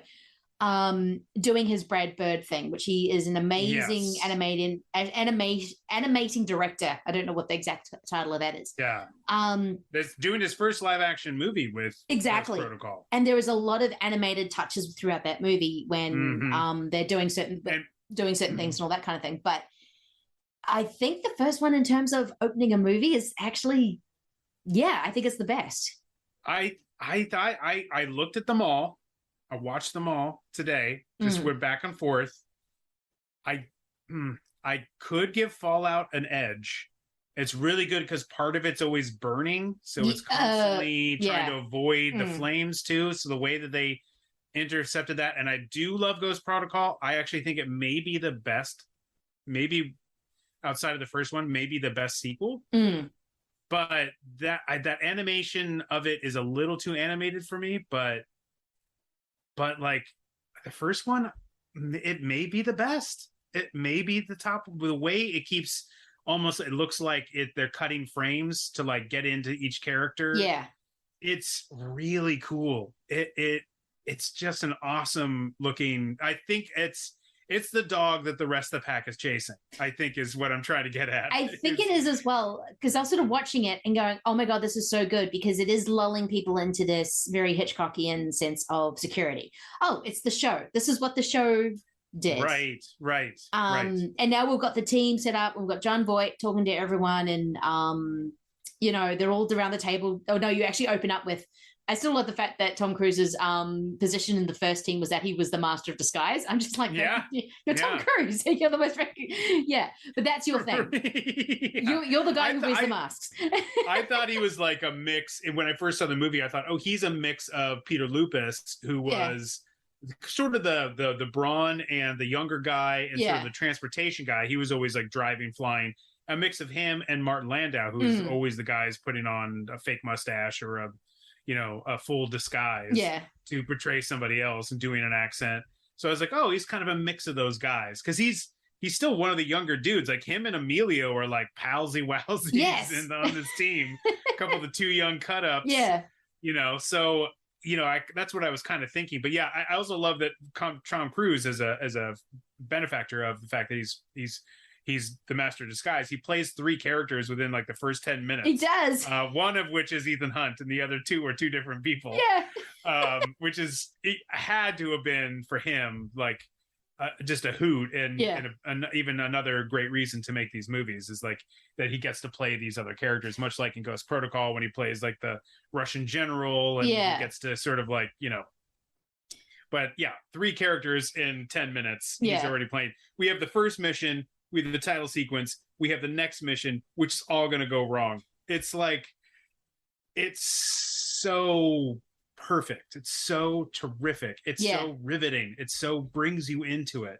And it's kind of like the show. I mean, yes, each episode was they'd go on a mission. So you're kind of seeing that. And then all of a sudden, when things start going wrong and poor Emilio Estevez gets a thing shoved in his face, that's when you're like, oh, wait. Something's different, and it's like really sharp. This is different. This is different, and it's really sharp and really quick. Then Kristen Scott Thomas gets stabbed. Then someone else is blowing up. Then you see John Voight, what you think is shot, and the fact that Brian De Palma's already using the glasses as the POV. I'm just like, yeah, of course, this is how Brian De Palma's going to shoot it. And then because it's De Palma, it becomes a plot point as well. It's not just a fancy way of using the tech; it's an actual way that Phelps becomes part of the plot, and I love that. And so it becomes a big payoff too at the end. It really does. It's perfectly used at the end as like a big key moment of Tom Cruise's comeuppance. It doesn't matter if you kill me, you're screwed. Someone's already seen you. They know you're alive. There's no, I'm not the only one that knows you're alive. It's so well done. It's like Town writing great lines, De Palma being able to use his flourishes so expertly. I mean, I still marvel that De Palma's able to do what he does in a Mission Impossible movie. Like he's not looking at this like, let me calm down some of my tendencies. He's like, no, I'm going to crank up my tendencies as a matter of fact. Yes, I'm going to shoot from. There's going to be nothing uninteresting about this movie. I'm not going to let it, not like Sneakers, where I'm just going to let it cruise and just let things kind of happen as they happen. I am literally going to be shooting where I'm going to shoot up, down, wait there, through the glasses. It's going to become a plot point. The more this movie goes through, the more artificial it starts to look, especially once you realize, oh, wait, Phelps's wife, I can't remember the actor's name. I do have that in my notes. Oh, no, I don't. And anyway, that lady, she's not dead. Wait. Phelps isn't dead. Oh. Yeah, Emmanuel Biert or Biet, Emmanuel Biet. She's not dead. Wait, Phelps is not dead. Wait, who is the bad guy and who isn't the bad guy? Everything becomes, even Sid Asensi, who you kind of realize he's still an asshole. I mean, he just goes and arrests Ethan Hunt's parents for no good reason as drug dealers. Just to find something that he loves and squeeze. Yes. Right? That's what he's trying to do. Exactly. Like Make him come to us. Yeah. They set up that team much like they would do the beginning of each TV series. Yeah. Where they would literally open up the dossier and pick out a character. Yeah. And they go through, here's your team. And then immediately once the job goes bad, Tom Cruise is running for the rest of the movie. Yeah. Often quite literally. Literally, yeah, because he has to run every single movie. You have every time we watch a Mission Impossible movie, Erica goes, Tom Cruise running. Because, you got to have Tom Cruise running in the movie. He's a great runner. He is a very good runner. He makes it look good. He's great at running. I think even Christopher McQuarrie said so. He's like, I love watching Tom Cruise run. I mean, he's great at running. Yeah. And so, he's starting to pick up on these things as you go. So the whole facade that we walked into this movie with, the whole history is blown up, and we are thrown into a Brian De Palma movie. Yes, which is what I love. And I can understand people in 96, unless you were already a huge Brian De Palma fan, walking in thinking, okay, it's going to be a Mission Impossible movie, and then going, oh my God, I'm in a Brian De Palma movie. This is amazing. I can imagine how this would go. I don't know what this is. With The Untouchables, it's much more classically made, even though it's got all these De Palma flourishes all the way through. It's much more classical. This is just, I'm not pulling back. We are going to be going all Brian De Palma in this, and you just need to keep up. And my feeling at the time when I watched this, I will just say from my own experience, I think I felt almost a little like, is it okay if I say this? Because he had a couple, like, I don't want to say the bloom was completely off the rose, but like he had such a great 80s, but was ending it not so great, and had a few in a row. Oh yeah. It just felt like, I don't know, that I almost felt sheepish about being like, I kind of feel like he nailed it. Is it okay to say Brian De Palma like killed it? Because it was like, oh, I don't know about Brian De Palma anymore. No, that was very much it, because I think Carlito's Way was kind of like the bright spot in kind of these movies that weren't capturing people. Right. Because One Casualties of War is not a movie you can just turn on and enjoy, say, like Body Double or Just to Kill or even Mission Impossible. Or I think, Raising Cain is just is a really great De Palma thriller, but would have been put in as it's a thriller with an insane Lithgow performance.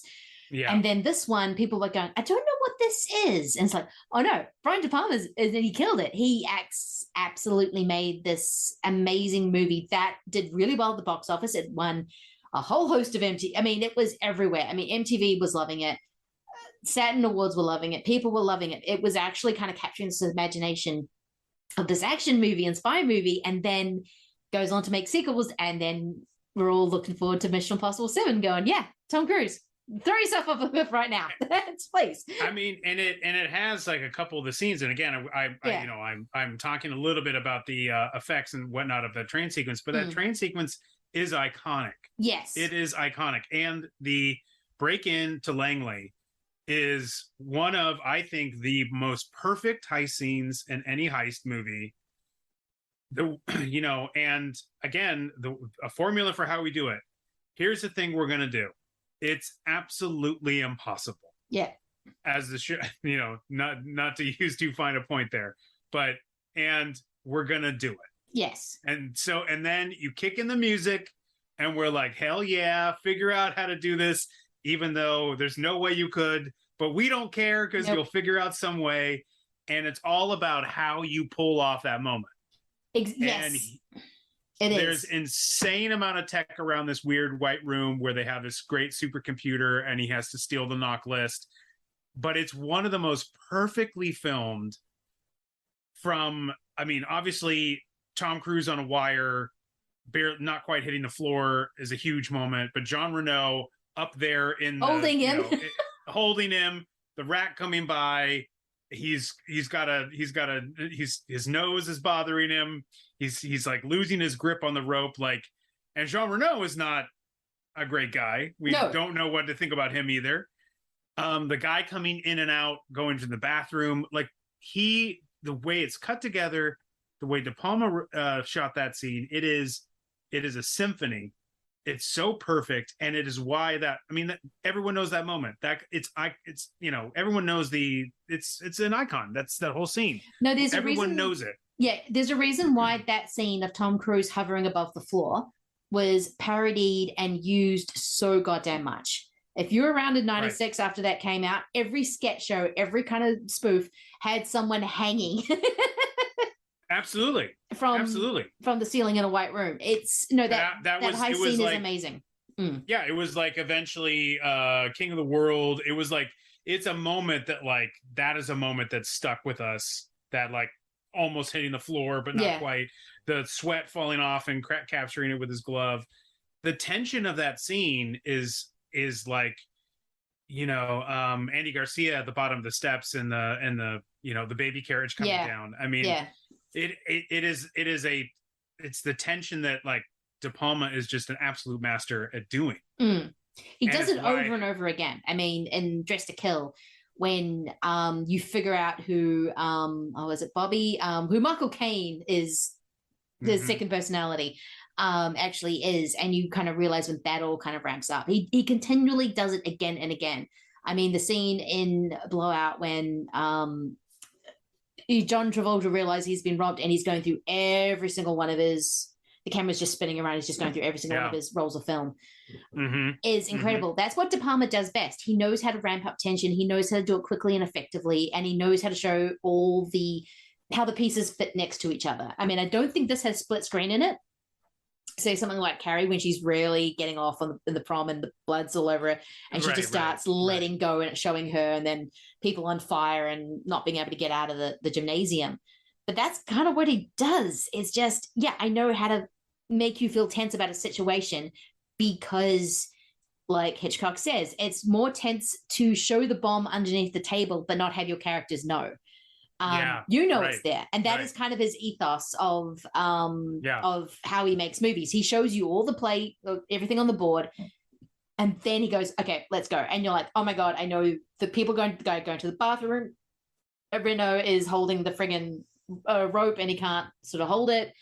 You've been told there's no way that Cruise can hit that floor. If he does, it's over. And I love the knife. A kid going, why is he focusing on that knife so much? Oh yeah, now I remember. It's because that's how Reno killed Christian Scott Thomas. And the way the knife just falls on the desk. It's just perfect. And spoils it. And then they have to get out because then the alarm gets set.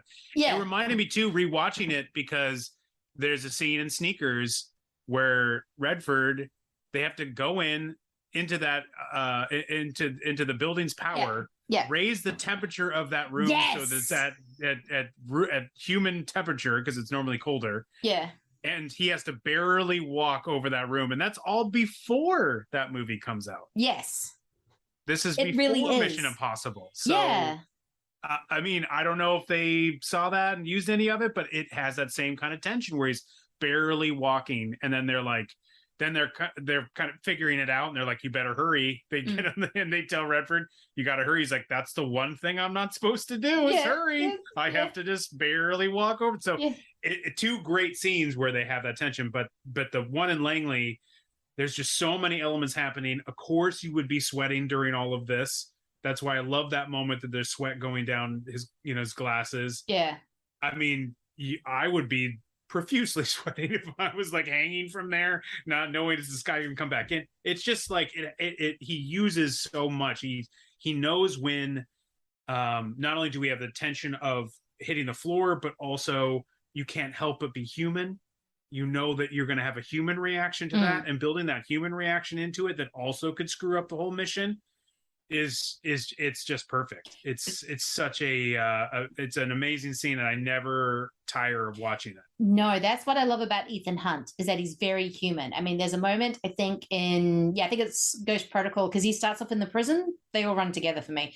Correct. And he's actually throwing the rock around the prison, and then and there's this one scene where he slides down Dean Martin's song. Yes, there's a scene, he slides down from the prison. He kind of falls over. He's on the ground, and he just has this look of, "Oh shit, I survived that." Yeah, that's when he gets out of the hospital. Oh, gets out of the hospital. Yes. Yeah, and the cop is after him. Yeah. And he somehow manages to grabs his belt and slides down that wire. Yeah. And hits the street. Yeah. Yeah, and you have those great Tom Cruise expressions of just kind of making an odd, which he doesn't quite do in the early films. That's something he's really become he's learned masterful of to later do. in the series. But yeah, in the first one, you do get the sense that Ethan Hunt doesn't quite know what he's doing because he doesn't have that team structure behind him, because everyone had their place of what skill they had and what they were doing. Now he's on his own and having to do everything, and he doesn't quite know what he's doing.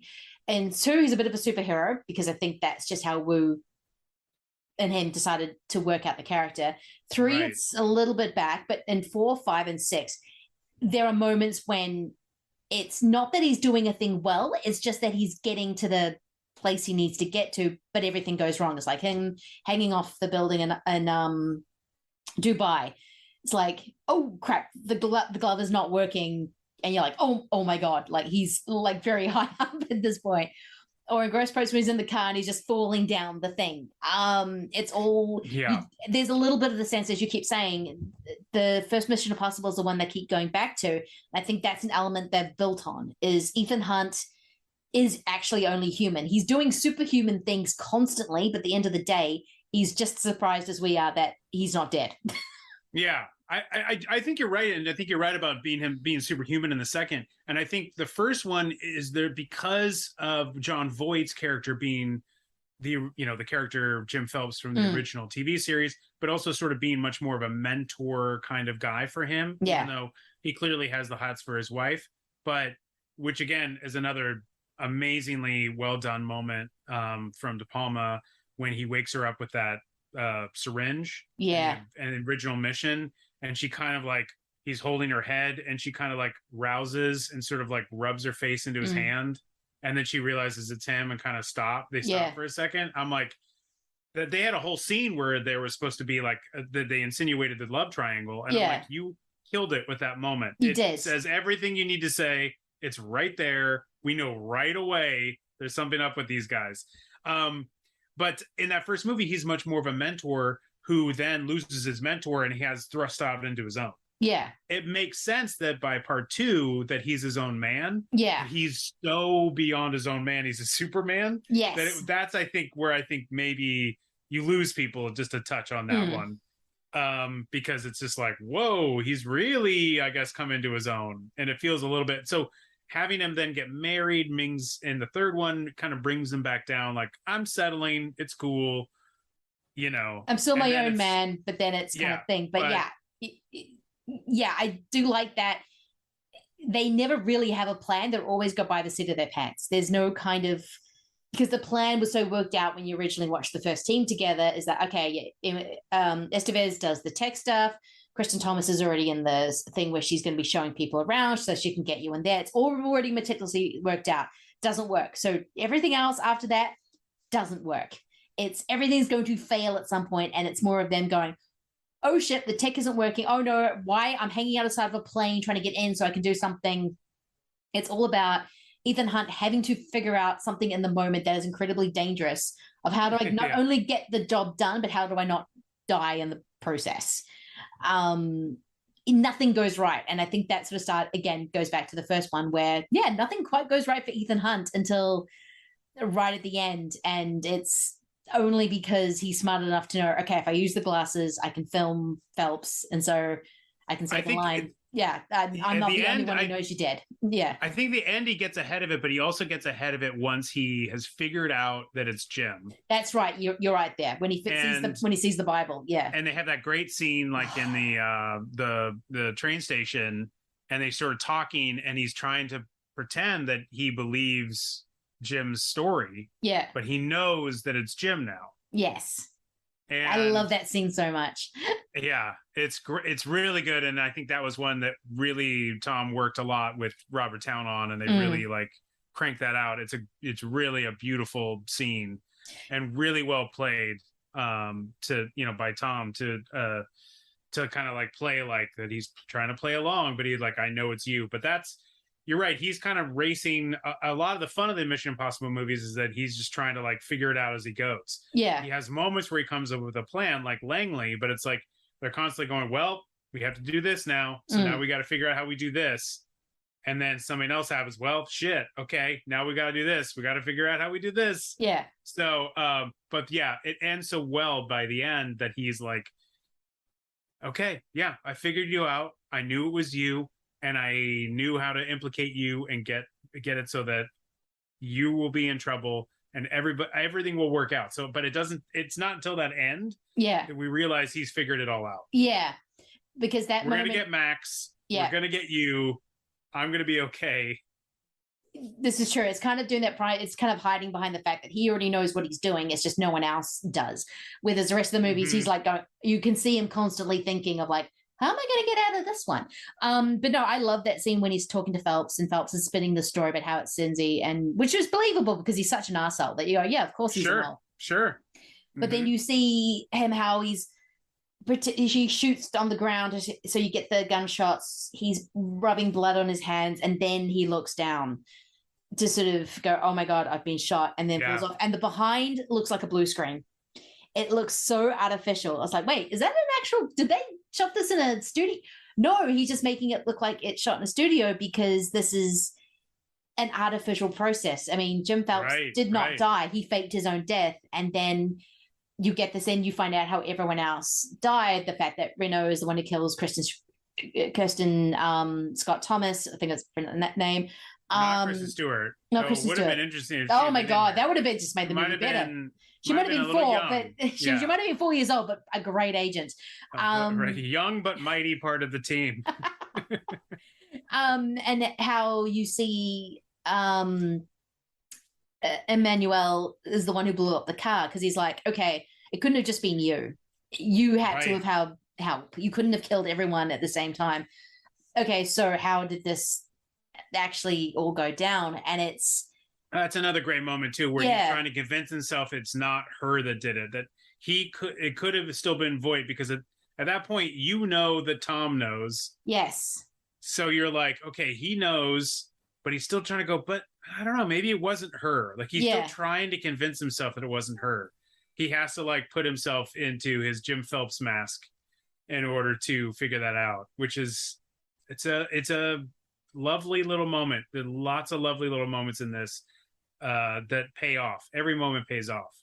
It really does. Everything pays off. Everything that's set up at the beginning will pay off at the end. And that same thing happens with Sneakers.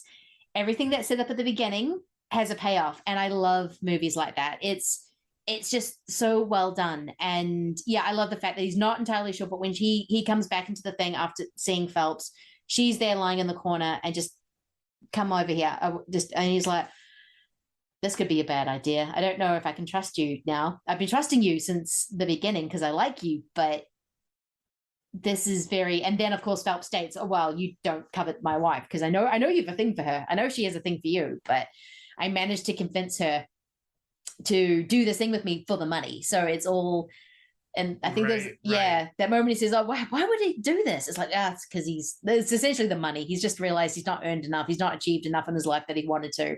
And so now he can just sell the knock list and it'll all be okay. When he is talking to him in that scene, he mentions something about, I saw her, so alive with her whole life in front of her. I mean, there is an element of their age difference. And I feel like there's a moment of real honesty from Jim Phelps in that moment. Yeah. He's like, I'm telling you a big line, but it does kill me to see her and think that I'm dead. And we do have this difference of age. Yeah.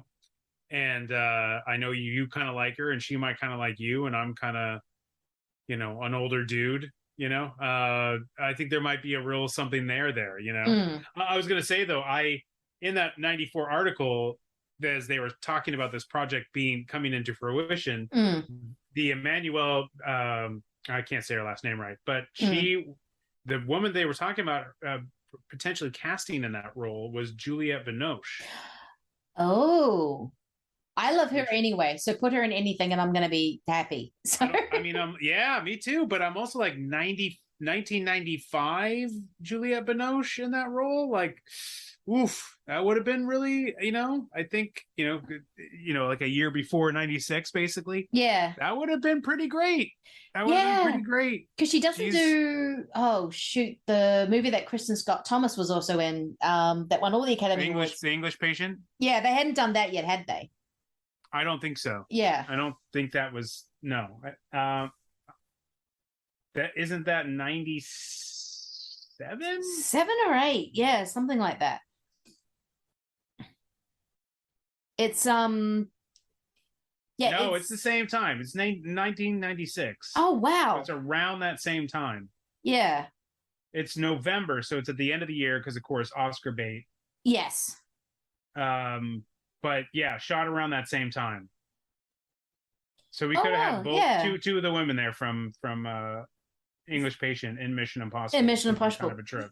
Yeah, it would have been because I love Juliette Binoche. I mean, nothing against Emmanuelle because I think she is actually really good and she has this very ethereal quality to her. Yes. And very mysterious. Very quality. mysterious. You don't know what's kind of happening. Yeah. You know? And I think it works for that role, especially when you realize that she's agreed to follow her husband and to do this thing. And she's kind of playing along with it. And then, of course, it all ends and then she gets shot anyway. Like she knows it's coming. As soon as it turns, she's like, oh no, he's going to kill me. But she has that sort of like dewy-eyed innocence that just by looking at her that you're like, I don't know, maybe she doesn't know. Maybe she just doesn't. She's being manipulated. And then when she, says, she's in on it, then she's in on it. But yeah, she does have that quality that I think would work. Juliette Binoche, though, would have given that a real different kind of feel to it. I feel like that. She would have played both sides a little more. Like 1 minute, I can trust her. Next minute, I don't think I can. Yeah, she would have given it obviously she would have given that a real depth and a little bit of a different flavor. But there is something just looking at Emmanuelle that is like, I mean, you can see like why Ethan Hunt would be into her and why he might want to believe her, and you don't quite know what's going on. And I haven't seen her in a whole lot of other things. Have you? No, me neither. Yeah, I know she's still acting and doing other stuff. But I haven't really. She didn't really start. Normally, I think like if this movie was made now, you would see her, and like Rebecca Ferguson shows up in, was it Rogue Nation? The Rogue Nation, yes. All of a sudden, she's in everything, and she's terrific. I'm glad she's in everything. Oh yeah, me too. She's great, amazing in Dr. Sleep, and so I love seeing her in anything. But like, I felt like you make this movie now, I think Emmanuelle Baird would be in a lot more stuff. True, though they do give Rebecca Ferguson much more of a physicality to her character than Emmanuelle. Like Emmanuelle is much more, agency and kicking ass potential than for sure. Unfortunately, because it's 96 and women just did not do that. They did not wear pretty. Now I love the fact that there's a whole trope of women in gorgeous gowns with large slits up them so they can kick people. I am all for that. Like in James Bond, in Rogue Nation, in all that kind of thing. I am here for it. Give me more of that. But yeah, 96 was not a time when you had that. I mean, there was a little bit of in James Bond, but that was because it's Michelle Yeoh. So they were trying to get that Hong Kong kind of thing, and Michelle Yeoh is the greatest. But yeah, if they're trying to get that super cop vibe is what they were trying to do. They were trying to do, yeah. But then she still couldn't be as strong as James Bond. I'm like, she could kick James Bond's ass from here to friggin' whatever. I was the Brosnan ones drive me up a wall. I'm not gonna lie. I am developing. I know there are affection. a lot of people's favorites. Yeah, because that's where they grew up with them. Yeah, that was their first. Yeah, and I get it. I had it differently because some of the very first VHSs that my parents would ever get were like the early Sean Connery Bonds. Yeah. And yes. Yeah. Because that was my dad. And then so I was really kind of grew up more with Roger Moore, but it didn't matter because Sean Connery was king in our house. So it's always sort of been Connery. Yeah. But also just in general, being such a big fan of the Bond films, Timothy Dalton came in and he had much more of a rugged kind of regular guy quality, and they just didn't know how to deal with that yet. No, they didn't. They didn't till Craig. That's when even though I don't think Craig is completely as regular man or ruggedness than Dalton kind of had, but I think he had his own kind of thing. But that's where they kind of figured out, okay. If they picked up that energy, it seemed from that era they knew how to. It's those two eras to me are more aligned. But the Brosnan era is, to me, aligned with Moore's. Oh, absolutely. They got scared and we were like, we'll do more. But we'll just put a guy who can throw a punch in it, which Pierce can actually do. I mean, I do have some of affection for those Pierce movies purely because I know that they're channeling Roger Moore. Well, it's a weird place for me to be because I remember Remington Steele and how good he was in that show and how that kept him from being James Bond when they hired Timothy Dalton. Then he gets the job, and I was really excited because I do think as Bond, he's very good. He's a great actor, Pierce Brosnan. I think he's awesome. He did a movie with Jackie Chan called The Foreigner. He's terrific. It's really good. Movie. Yeah. Really, really solid. Same director as GoldenEye. Yes, Martin Campbell. Yeah. Yeah, and it's really GoldenEye is definitely the high watermark of that era. I don't think there's a better Brosnan one because I think they all fall apart after that. But the Michelle Yeoh one has the most stuff in it that is worth watching because the Michelle Yeoh stuff is worth watching. I like the Michelle Yeoh movie purely because I think it's deranged in just the right way. I mean, Jonathan Pryce as Carver, as this maniac Murdoch on a boat, creating wars like he's Rudolph, what's his name, who Foster Kane was based on, I have a lot of fun with, and I think that one has a bit of weirdness to it. I'm like going, really? Okay. But in terms of it can be a bit slow. It can be a bit slow here and there. And the other two are just like, okay, so we're doing North Korean guy now is Toby Stevens with diamonds in his face. What? It gets very. The fourth one though, I will say, is hilarious. Oh, it's hilarious. It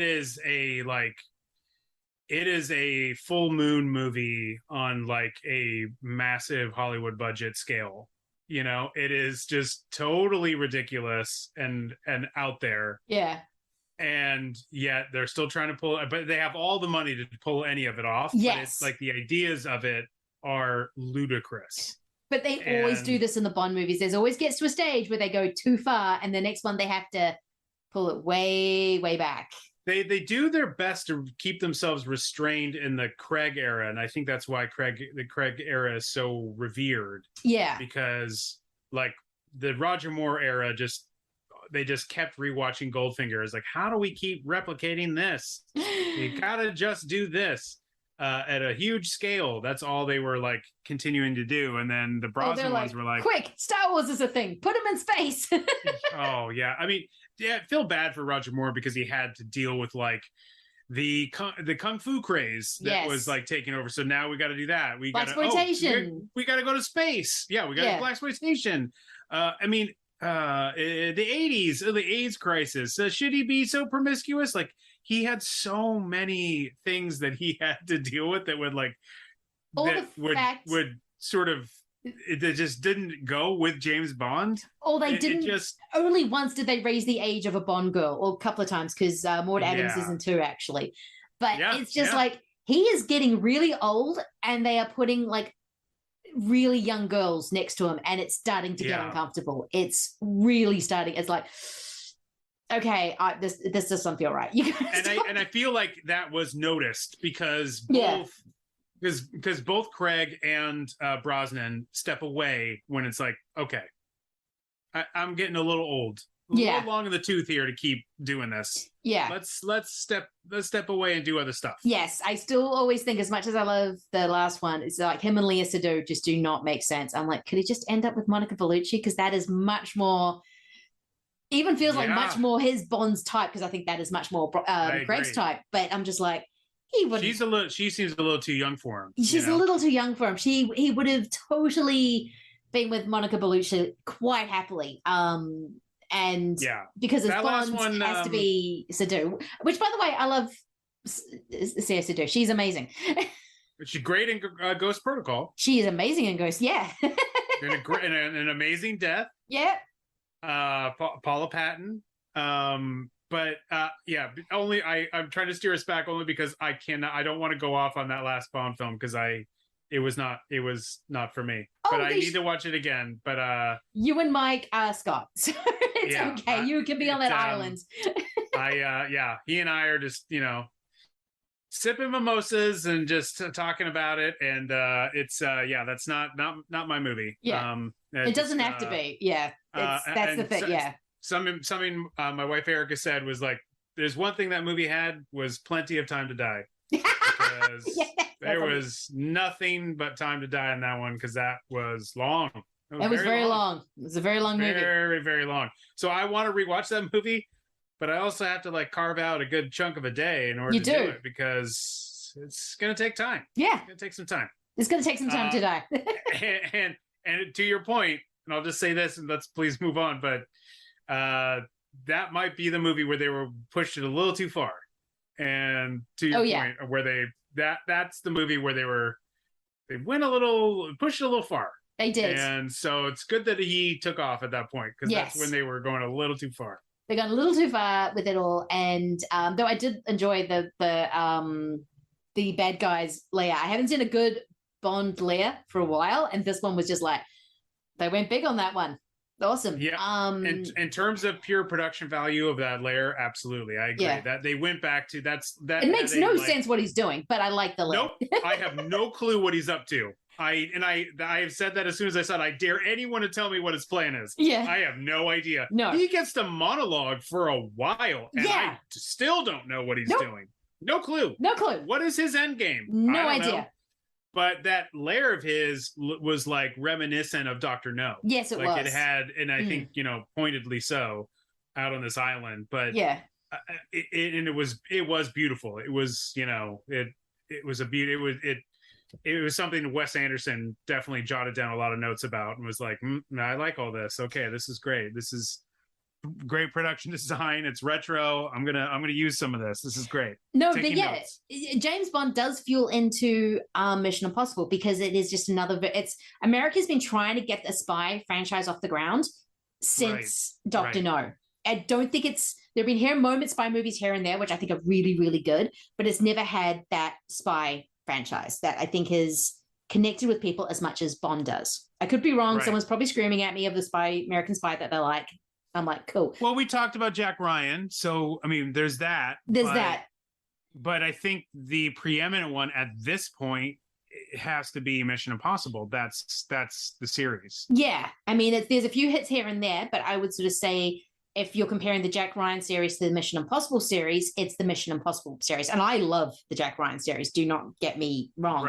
But there's just something about there's something about the Mission Impossible series that really captures not Bond, but that kind of feeling of extravagance when you get into spies. I mean, just sort of watching it, I'm like, oh yeah, he went rogue in this movie as well. Because every other time in every other Mission Impossible movie, it's like, you're gone rogue. He's been disavowed. He has to go on his own. No one's going to help him. And I'm like, can we have a movie where he's actually staying within the whatever agency he's in? You're right. That would be really nice if he could do that. Well, technically, that was 2. That was kind of But even then, he was getting in trouble because he was meant to use what's her name in a very notorious situation. Yeah, I mean, we still had Anthony Hopkins running the IMF back then. IMF, that's what the very classy. Yeah. Very classy organization at that point, and he was still sort of within, though he's always out on a mission. So he never goes back to, there's not the IMF. There are IMF offices a little bit like in the Macquarie era, but he's not really going into the office like James Bond does. He doesn't really have like a home base. Yeah. He's always sort of out and about on missions. That's where he's home. But that's kind of the closest where we have the machinations of the actual organization working. Otherwise, he's always like, the IMF is trying to be, we're trying to defund it. Or you're stuck you in a Russian prison on purpose to kind of keep you out of things. You're a scapegoat. Yeah. So there's always some part of that. But I still, that's the thing. I think for people that don't like Mission Impossible movies, and my brother Mark is one of them, I'm like, but they're like the Bond movies. They have their sort of sense of ridiculous to them. They have their sense of like, sort of, okay, this is a bit maybe camp, you could say, a bit, like over the top, but like that's the point of them. That's the point of them from the beginning. I remember I told my brother that I think it was probably Rogue Nation or Ghost Protocol. I was like, I told him was really, really good. and he went and saw it, and he was like, I hated it. And I was like, why? And he was like, it's not how computers work. They don't do. And I was like, it's mission impossible, dude. It's not mission reality. It's mission. Right. The Yeah. whole point is like this, as Tom Cruise says, and it's like a wink at the audience. Oh, Luther, it's much worse than you think. Yeah. Here's the thing we're gonna do, and you can't do it. No. But we're gonna do it. And it's a wink at the audience, like, right, everyone? Yeah. We're all on board, right? Can we now proceed to the incredible thing we're gonna do that clearly could never happen or work, but we'll make it work and it'll be fun to watch? Yeah. That's all it is. It's a promise to the audience. And as far as I'm concerned, I'm always on board. My brother is just like, nope, you can't have it. But he also didn't like Silence of the Lambs because they used too big a jet. So, I mean, you know, things, that doesn't take me out of a movie. No. You know what I mean? I understand for some people that will take them out of a movie. Yeah. That doesn't take me out of the movie.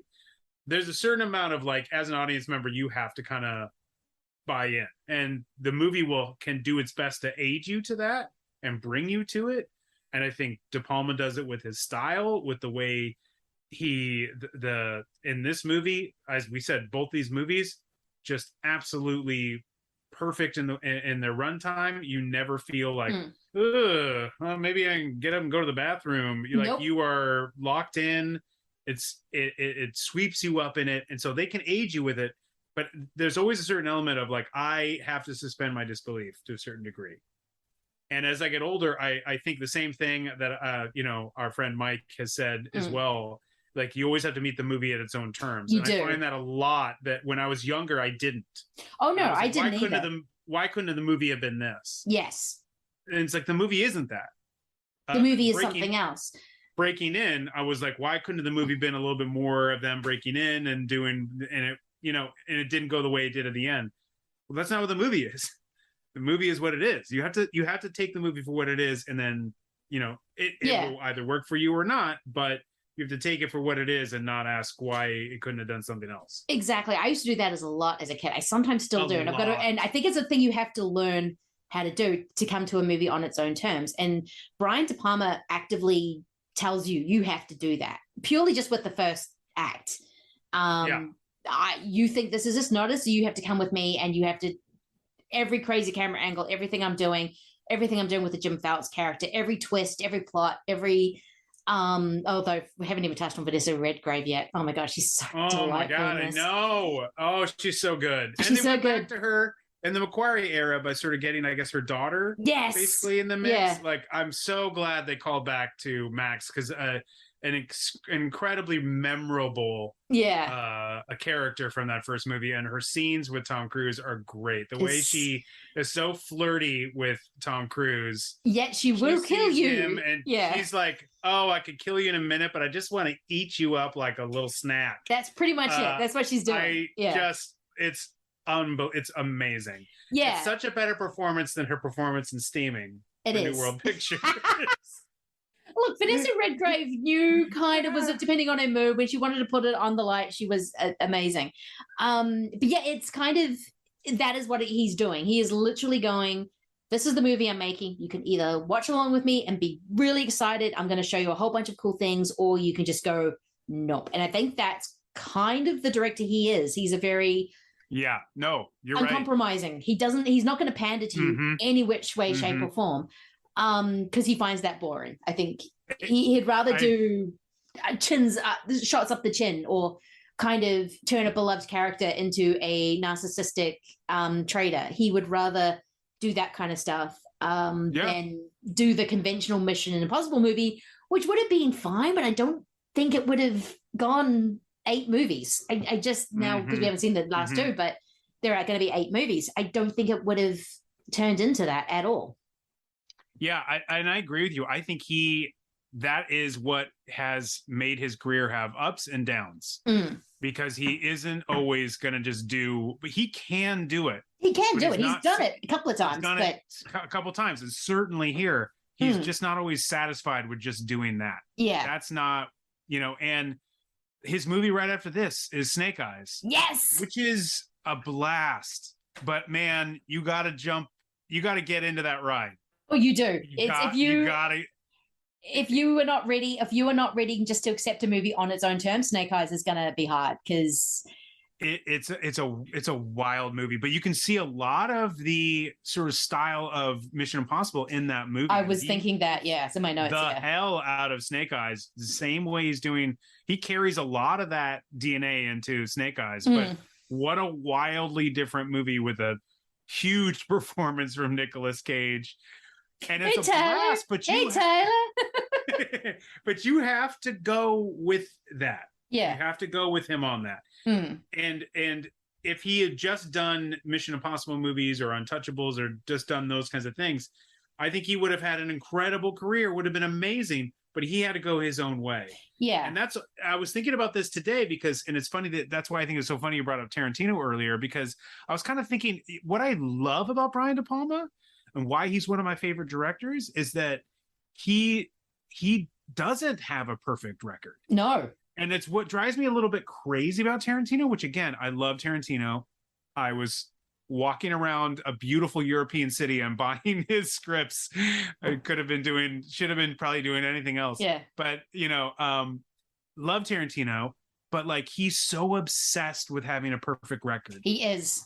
He's said, I got to go one more and I got to get out because I don't want to have anything besmirch my perfect record. And I'm like, who cares, dude? Yeah, it's like you're the only one giving a shit. Yeah, really. About that stuff. He really is. And every great director has a movie that maybe even they would go, yeah, that one was kind of tough. Yeah. It didn't come together right. Because again, movies are magic. So it's like to just want to go out there always and just make sure that there's absolutely no way you can screw this all up, and to the point of saying I'm only going to make a small amount of movies and I'm done. I just feel like that's your ego. That's all ego. That's your ego. And it is De Palma ego. was like, God damn it, I'm going to make the stories I want to make, and you'll either like it or not, and maybe they won't all work, but God damn it, this is what I'm going to do.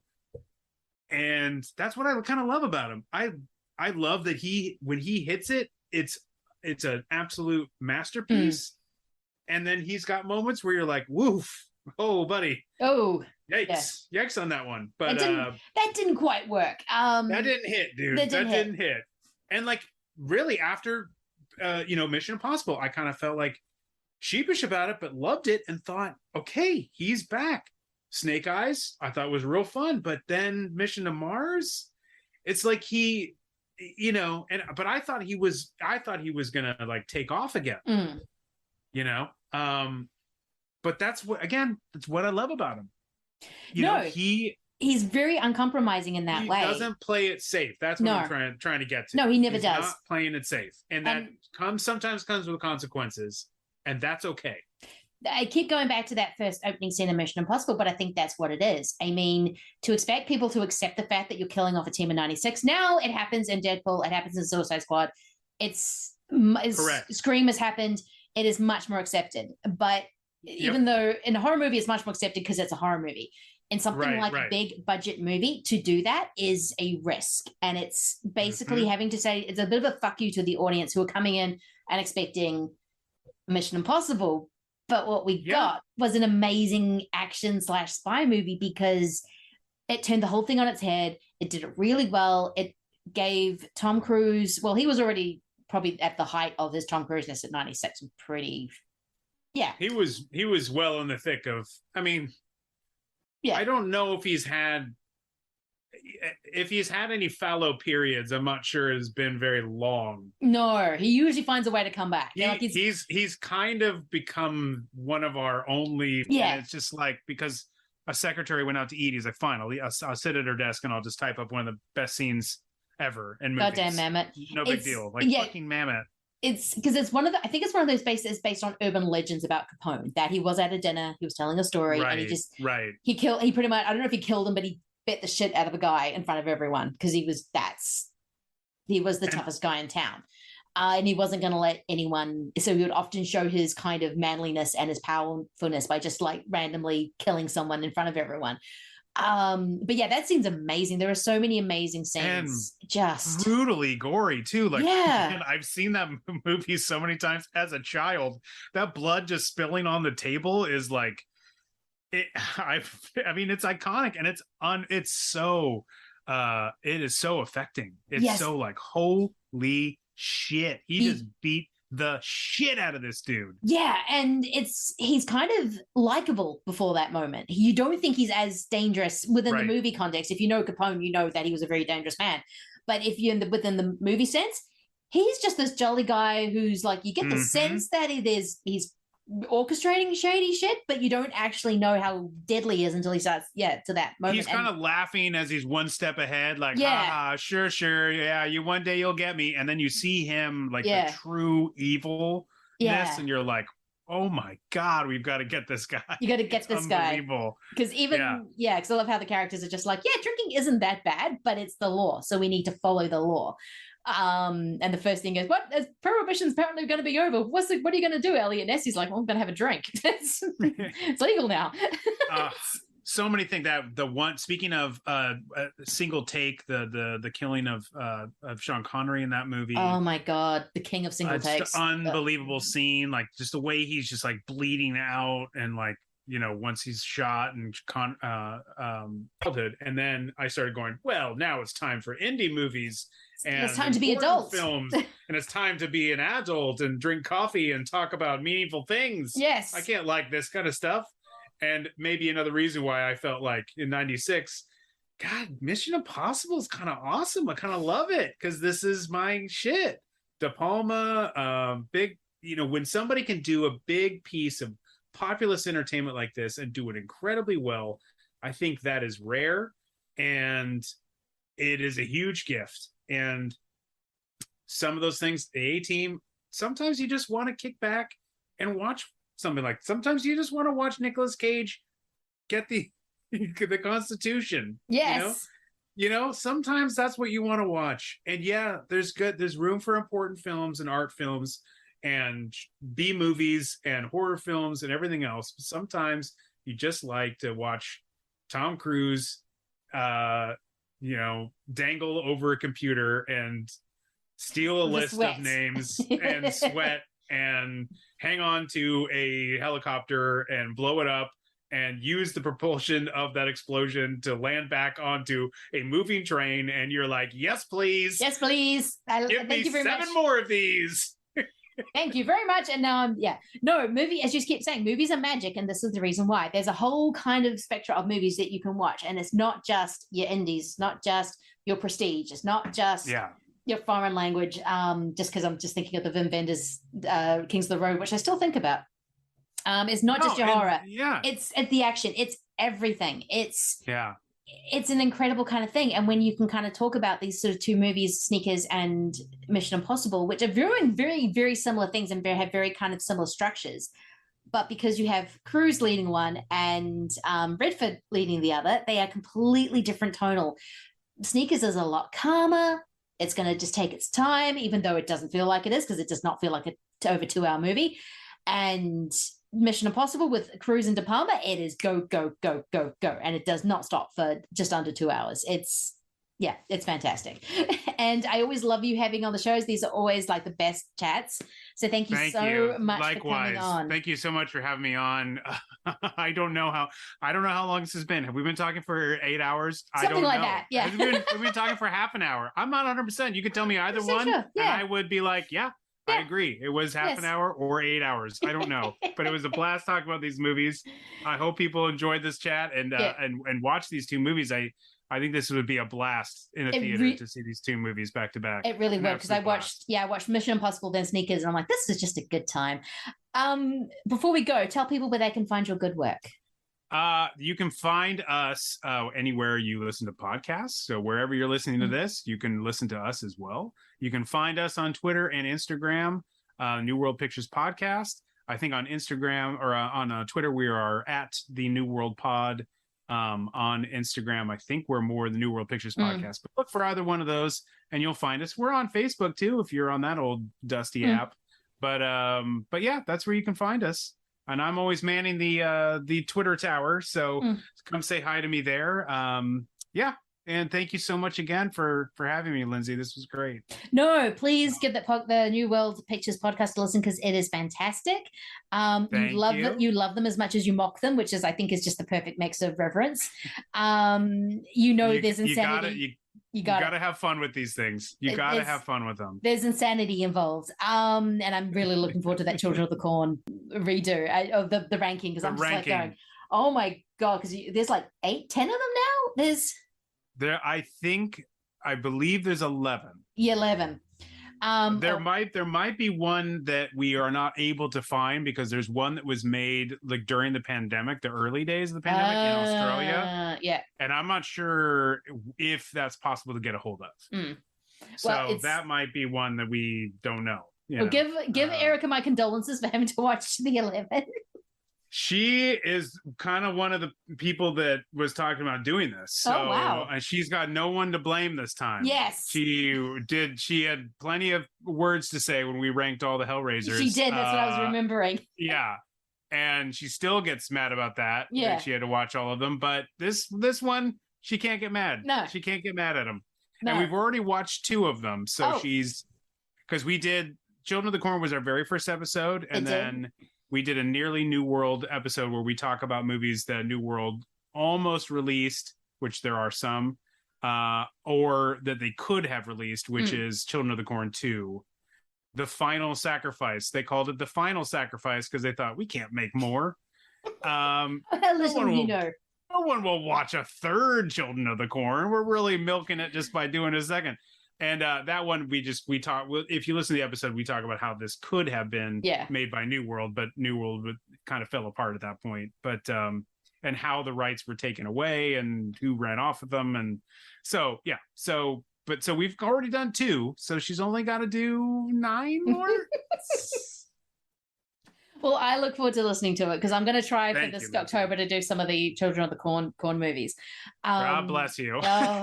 You could also just listen to the rankings and feel like you watch them. So if you take that out, it's okay. I might do that. Anyway, thanks for listening. Yeah, thanks for listening to Shock and Awe. You can find us again on all the apps, or at least all the apps I'm aware of. If you want to follow me, schlockandawemovies on Twitter and Instagram, and also me, Reading Geek, on Letterboxd and Twitter. I'm usually around, so say hello. And again, thank you so much, Ryan. This was an absolute blast. And we'll be back with another double feature. All right, thanks, guys. Bye. Bye.